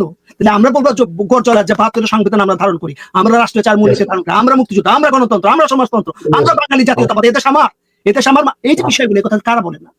এই কথা বলে জিনিসগুলো অন্যরকম হতে পারতো। এখন সবকিছু ক্ষমতার সমীকরণ। আওয়ামী লীগের বিরোধিতা রাজনীতি, জামাতের বিরোধিতা রাজনীতি, ইউনূসের বিরোধিতা রাজনীতি, নির্বাচন হবে কিনা রাজনীতি। এখন এই পরিস্থিতিতে কাউকে সরাইতে হবে না। একটা অন্তর্বর্তী সরকারের যে আমাদের কোর্ট থেকে যে রায় হচ্ছে তত্ত্বাবধায়ক সরকারের যে আবার ফিরিয়ে আনা, সেটা রিভিউ প্রায় শেষ, এখন রায় হবে। সেটা যদি হয় তাহলে তত্ত্বাবধায়ক সরকার ব্যবস্থা, কিন্তু সেটা হবে না। এই পক্ষে আবার সব দল আবার একমত যে না, এই নির্বাচনটা আবার তার অধীনে হইতে হবে। আবার একজন আরেকজনকে গুতাগুতি করবে, আবার একজন, এগুলো ছেলে মানুষই। কারণ দ্বন্দ্বটা হচ্ছে ক্ষমতা নিয়ে, যে ক্ষমতায় আমিও যেতে চাই, তুমিও যেতে চাই, আর না হলে দুজন মিলে যাই, আসো দুজন মিলে থাকি, তুমি আমাকে ভাগ দাও, আমি তোমাকে ভাগ দাও, আমরা মিলেমিশে খাবো, আমি আর মামুরা। জাস্ট দ্বন্দ্বটা এই জায়গায়। এখন এইখানে ঠিক আছে, যখন আম্পায়ার যখন চলে যায়, তোমরা গুতাগুতি করো, তোমরা মারামারি করো, আমি ক্ষমতা থেকে, বিষয়টা তাই। ধন্যবাদ। আবার ফরিদ ভাই একটা প্রোগ্রাম আছে, এই জন্য ফরিদ ভাইকে দিতে হচ্ছে। ফরিদ ভাই, আমরা আসলে যে বিষয়টা যেভাবে বললেন যে ডক্টর ইউনূস যাবে না, আসলে হিটলারও থাকতে পারে নাই, কেউ থাকতে পারে নাই, এক নায়ক বা তাদের মধ্যে থাকতে পারে না। জনগণ যদি রাজপথে নেমে যায়, আর বাঙালি যদি নেমে যায়, ডক্টর ইউনূস না, এরশাদও থাকতে পারে না। এরশাদ আন্দোলনের অন্যতম নেতা, ফরিদ ভাই আছেন এখানে, কেউ থাকতে পারে না। আপনি কি মনে করেন জনগণ নামে ফরিদ ভাই ডক্টর ইউনূস থাকতে পারবে? যতই লুবি থাক, যতই স্বপ্ন দেখুক, প্রশ্নই আসে না। জনগণ লাগবে না, বুঝতে পারছেন? বেশি জনগণ লাগে, শুধু সেনাবাহিনী বেড়াকে ফিরে যেতে দেন, আওয়ামী লীগের আন্দোলন করতে হবে না, কারণই লাগবে না। তরিক সাহেব একটা টাক দিলে দেখবেন 1 লাখ লোক নামবে, আমি টাক দিলে 1 লাখ লোক নামবে, আওয়ামী লীগ লাগবে না। কেন বললাম জানেন? যেটা তরিক সাহেব নিজে ডক্টর সাহেব আমাদের বললেন যে কানাডাতে তার ছেলেই ফিরে আসতে চাইতেছে, চাকরি নাই। আর ডক্টর ইউনূসের মতো একটা প্রতারক, একটা মিথ্যুক, একটা লোভী, সে বলে কেহানা নাকি তাকে লোক চাইতেছে। কত বড় মিথ্যে কথা, কত বড় মিথ্যাবাদী। আর আপনি ঠিকই বলেছেন যে লোকটা একটা ব্যাংকে, আসলে আমি বুঝি না গ্রামীণ ব্যাংক হইলো কিভাবে। বলতে পারি দোকানদার, সুদের দোকানদার, মানে কিস্তির দোকানদার, ওটাকে একটা ইনস্টলমেন্ট আপনি বলতে, মানে ইনস্টলমেন্ট লাগাই নেন, ইনস্টলমেন্টের দোকানদার, টাকার ব্যবসা। ব্যাংক তো না এটা আসলে। এই যে এই পথটাই সে ছাড়তে চায় না, $27 দিয়ে $27 বিলিয়ন বানায়, সেই লোক ক্ষমতা ছাড়বে 50 বছর, আর 50 বছর ক্ষমতায় থাকতে চায়, এই লোককে ক্ষমতায় ছাড়বে। আর সর্বশেষ যেটা আমাদের ডক্টর সাহেব বললেন যে আসলে শেষ মুহূর্তে কিন্তু যদি এরা টিকে যেতে পারে তাহলে এরা কিন্তু মিলকে জুলকেই থাকবে, মানে মিলকে জুলকেই। আর আপনি একটা চমৎকার কথা বলেছেন যে আসলে তো এরাই প্রমাণ করে দিয়েছে যে আওয়ামী লীগ যে দাবি করেছে এই মুক্তিযুদ্ধের সরকার তারা, বাঙালি জাতীয়তাবাদ তারা ধারণ করে, এই সংবিধানকে তারা ধারণ করে, পতাকাকে তারা ধারণ করে, তারা এই ন্যায় বিচার সমাজতন্ত্র তারাই ধারণ করে, মুক্তিযুদ্ধের চ্যাম্পিয়ন দল তারাই, আমরা তো এটা প্রমাণ করে দিচ্ছি। কারণ এটা তার দাবি না, এটা তো সত্য পরিণত করে দিতেছি আমরা বলতে যারা আন্দোলন করছে তারা। তাহলে বিষয়টা কি দাঁড়াচ্ছে, এই যে এই মুহূর্তে বাংলাদেশে এত কিছু ঘটতেছে আর জনগণ মাঠে, আপনি যেটা বললেন জনগণ মাঠে নামলে, ইউনুস তো দূরের কথা, ইউনুসের বাপের অত থাকতে পারবে না, দাদারা কে থাকতে পারবে, কোনোদিনই থাকতে পারবে না। অলরেডি তার পায়ের নিচে মাটি নেই এখন বরং সামনে দেখেন জামাত বিএনপির দ্বন্দ্বে ইউনুস থাকতে পারে কিনা। আমি আওয়ামী লীগের কথা বলতেছি না, জনগণের কথা বলতেছি না। শুধু ফেব্রুয়ারি মাসেও যদি ইউনুস থাকে দেখতে পারবেন কি ঘটে, কি ঘটে আপনারা দেখতে। অলরেডি মির্জা ফখরুল সাহেব বলে ফেলেছেন, যদিও তার বক্তব্যের শেষে কি আওয়ামী লীগের প্রচুর সমালোচনা করেছেন আজকের বক্তব্যে, এও কিন্তু বলেছেন আমরা আওয়ামী লীগের বিরুদ্ধে মামলা প্রত্যাহার করে নিব। সমাজদার কেলে ইশারাবি কাঁপিয়ে তারা বুঝে গেছে যে জামাত এই দেশে কি করতেছে ষড়যন্ত্র করে, যেটা শুরুতে আমাদের ডক্টর সাহেব বলেছেন যে 5 বছর জামাত এখন ক্ষমতায় থাকতে চায়, ইউনুসের মতো বয়ান দেওয়া শুরু করেছে। মানে এতদিন তাদের গণতন্ত্র ছাড়া ভাত পেটে হজম হইতো না, এতদিন তাদের বাক স্বাধীনতা, কথা বলার স্বাধীনতা, রাজনৈতিক স্বাধীনতা ছাড়া ঘুম হইতো না, এমনকি তারা নাকি নামাজও করতে পারতো না, তাদের ইবাদত কবুল হইতো না। এখন আর আওয়ামী লীগ ক্ষমতায় নাই, মুক্তিযুদ্ধের পক্ষের দল ক্ষমতা নাই, এখন জামাতের নির্বাচন লাগে না, এখন বিএনপির নির্বাচন লাগে না, এখন হেফাজতের নির্বাচন দরকার নাই, এমনকি যাকে আমি ফরক মাজার বলি তারও এখন নির্বাচন দরকার নাই। তিনি এও বলেছেন যে গণতন্ত্রের সাথে নির্বাচনের সম্পর্ক নেই। মানে কিরকম মানে বদমাইশ, বেকুব না কিন্তু, এটা হলো বদমাইশ আজম, মানে মহা বদমাইশ বলেই কেবল এই বক্তব্যটা দিতে পারে। তার স্ত্রী এই মুহূর্তে ক্ষমতার অংশীদার, মন্ত্রিত্ব পদ, সমমানের পদ দখল করে আছে, নির্বাচন দেয় নাই। সেম কেস না, শেখ হাসিনা তো তাও দিনের ভোট রাইতে করছে তাদের ভাষাতে, এরা তো রাইতেও ভোট দিতেছে না। সম্পর্ক না থাকে তার নির্বাচন হাসিনাকে খাতাইলাম কেন? তাহলে এক্স্যাক্টলি ফাইন কথা বলছেন। তাহলে যদি নির্বাচনের সাথে গণতন্ত্রের সম্পর্ক নাই থাকে হটমাজারের ভাষাতে, তাহলে শেখ হাসিনাকে তার কি দরকার ছিল? শেখ হাসিনা তো আপনার খামচা দেয় নাই, আমার খামচা দেয় নাই। তাহলে ঘটনাটা কি? ঘটনা হইলো মুক্তিযুদ্ধের পক্ষের দল ক্ষমতায় থাকলে নির্বাচন দরকার আছে, মুক্তিযুদ্ধের পক্ষের দল ক্ষমতায় থাকলে বাক স্বাধীনতা দরকার আছে। যখনই মুক্তিযুদ্ধের পক্ষের দল ক্ষমতায় থাকবে না, কোনো কিছু দরকার নেই। তার মানে হলো আসলে আর গণতন্ত্র প্রেমী না, যেটা হইলে আমরা একটু আগে আপনি যেটা বললেন, তাহলে বুঝিয়ে দিল যে মুক্তিযুদ্ধের পক্ষের দল একমাত্র আওয়ামী লীগই, তারা ছাড়া কেউ গণতন্ত্র এই দেশে রক্ষা পাবে না। আর যেটা আপনি বললেন সম্পাদক সাহেব, যে এইটা সাহেব যেটা বললেন যে যদি জনগণ নামে, ইউনুস তো দূরের কথা, আমি বলে দিই একটা ভবিষ্যৎবাণী করে বলেছি কয়েক জায়গায়, আপনার এখানে বলেছি, এইবার বাংলাদেশের জনগণ যখন মাঠে নামবে না, সেনাবাহিনী থেকে একটা সেনা সদস্য ঘর থেকে বেরোবে না, আপনাকে বলে দিলাম আমি, একটাও না। আর বাংলাদেশের সাধারণ জনগণ এবং পুলিশ সহ এই যমুনা, পদ্মা, মেঘনা, এগুলো সব দখল হয়ে যাবে, টেরই পাবেন না। ঘুম থেকে উঠে দেখবেন যে হয় ডক্টর ইউনুস তার জ্ঞান নিয়ে পালিয়ে গিয়েছে, অথবা পাবলিক তাদের, যেটা আমার ভাষাতে পাড়াতে গুবেল করে রয়েছে, এদের আদালত শেখ হাসিনা বা আওয়ামী লীগ বা যারা সুশীল, আমাদের স্যারের মতো যারা ডক্টর সাহেব সুশীল আছেন, তারা বলবেন যে আদালতের মধ্যে বিচার হলে চান্সই পাবেন না, একটা পাড়াতে গুবেল করে ফেলবে, আর না হলে পালিয়ে যেতে হবে। এইবার কিন্তু আওয়ামী লীগ, আপনারা হয়তো ভাবতেছেন আওয়ামী লীগ বা ছাত্রলীগ, যুবলীগ এসে বা যারা বামপন্থী তারা আন্দোলন করে এই সরকার হটাবে না। দেখবেন এইবার একটা পুরোটাই উল্টো চিত্র দেখবেন। সাধারণ জনগণ যারা রাজনীতিতে কোনোদিন রাজনৈতিক অফিসে যায় না, বিএনপি করে নাই, মানে তারা ভোট দিতে পারে, সমর্থক থাকতে পারে, কোনোদিন রাজনীতির সাথে তাদের আনুষ্ঠানিক সম্পর্ক নাই, সেই লোকগুলোকে দেখবেন যমুনা দখল করবে। কারণ মানুষ অস্থির হয়ে আছে, ব্যবসা নাই, বাণিজ্য নাই, পড়ালেখা নাই, মানুষ অস্থির, ঘরে চাল নাই, ডাল নাই, নুন নাই, তেল নাই, মানুষ লজ্জা এগুলো বলে না। মানুষ লজ্জা কি না খায় থাকলে কেউ বলে নাকি? না খায় থাকলে কেউ বল না, বলবো আমি, আমার ঘরে যদি চাল না থাকে আমি বলবো নাকি? মানুষের না, আপনি কি জানেন যে 71-এর মতো নারী ধর্ষণ হচ্ছে? কল্পনা করতে পারবেন না কিভাবে নারী ধর্ষণ হচ্ছে। তো এই মানুষের ক্ষোভ গুলো যখন বিপরীত প্রতিক্রিয়ায় ঘটবে, আপনি তখন পালিয়ে যেতে পারবেন। এটা কি বাংলাদেশ সেনাবাহিনী জানে না? এই যে দেখেন আজকে আবার 3.5 মাসের সেনাবাহিনীর কি ম্যাজিস্ট্রেসি পাওয়ার বাড়িয়ে দেবে। আসলে কি তার ম্যাজিস্ট্রেসি পাওয়ার বাড়াইলো নাকি ইউনুসের ক্ষমতা বাড়াইলো? দেখেন আগে 2 মাস করে একবার 3.5 মাস। কেন আপনাকে সেনাবাহিনীর ম্যাজিস্ট্রেসি পাওয়ার আপনাকে থাকতে হবে? বাংলাদেশ আওয়ামী লীগ পুলিশ নিয়ে থেকেছে বলে চিৎকার চেঁচামেচি করে গলা ফাটিয়ে ফেলেছে মৌলবী সহ সকল রাজনীতিবিদরা, ওয়াজের মঞ্চ, মসজিদ, মাদ্রাসা, রাস্তা ঘাট পায়ে তুলতো। এখন সেনাবাহিনী দেশ চালাইতেছে 17 মাস যাবত, আবার 3.5 মাসের জন্য তাদের ম্যাজিস্ট্রেসি পাওয়া দেওয়া হলো। এই ধরনের বদমাইশি আর কত দিয়ে? আমরা জানি যে মূলত এটা ইউনুসকে অক্সিজেন দেওয়ার জন্য, কিন্তু মানুষ এতদিন মানবে না, খুব শীঘ্রই জনগণ নেমে যাবে। 13 তারিখে কি হবে আমি জানি না, তবে 13 তারিখে যা অনুমান করতেছেন ঘটনা, ওইটা কিন্তু ঘটবে। সেটা 13 তারিখ না হয় পরের মাসে 13 তারিখ হইতে পারে, 13 মাস পরেও হইতে পারে, কিন্তু ভয়ঙ্কর পরিণতি ঘটবে এই সমস্ত এনজিওগ্রাম সরকার। জি, ধন্যবাদ। জি ফরিদ, ধন্যবাদ। ধন্যবাদ ফরিদ ভাই, কৃতজ্ঞতা ব্যস্ত সময় দেওয়ার জন্য। আমাদের প্রায় 500 মতো মানুষ আমাদের লাইভ দেখছেন এবং অনেকেই কমেন্ট করছেন। প্রিয় দর্শক, আপনারা কমেন্টস করেন। আমরা একটু যাবো ডক্টর মঞ্জুদা টরিক ভাই। আমি যে প্রশ্ন আগে করেছিলাম যে কাদের সিদ্দিকী যে কথা বলেছেন সাহস নিয়ে যে তিনি নির্বাচনে অংশগ্রহণ করবেন না যদি জামাত এবং জাতীয় পার্টি এবং যদি আওয়ামী লীগ অংশগ্রহণ না করে, এই বিষয়ে কি বলুন প্লিজ? না, সেটা একটা রাজনৈতিক দলের নির্বাচন করার যেরকম অধিকার আছে, না করার অধিকার আছে, সেটা তার অধিকার। কিন্তু এই কাদের সিদ্দিকী সাহেবকে কি বলবো, উনিও তো নিজেকে তর্কের উপরে রাখেন না, উনি তো জামাত ইফতারে গেছেন না। এত বড় বড় কথা বলেন, এখন ওনারা আবার দহরম মহরম করেছেন। ক্ষমতার আর কি অবস্থান, সেটা প্রশ্ন। একটা নীতিগত অবস্থান। আওয়ামী লীগ যেরকম তুলসী ধোয়া পাতা না, তাদের পরিবহনের কথা বললেন, মানুষজন নামবে, এই সেই করবে।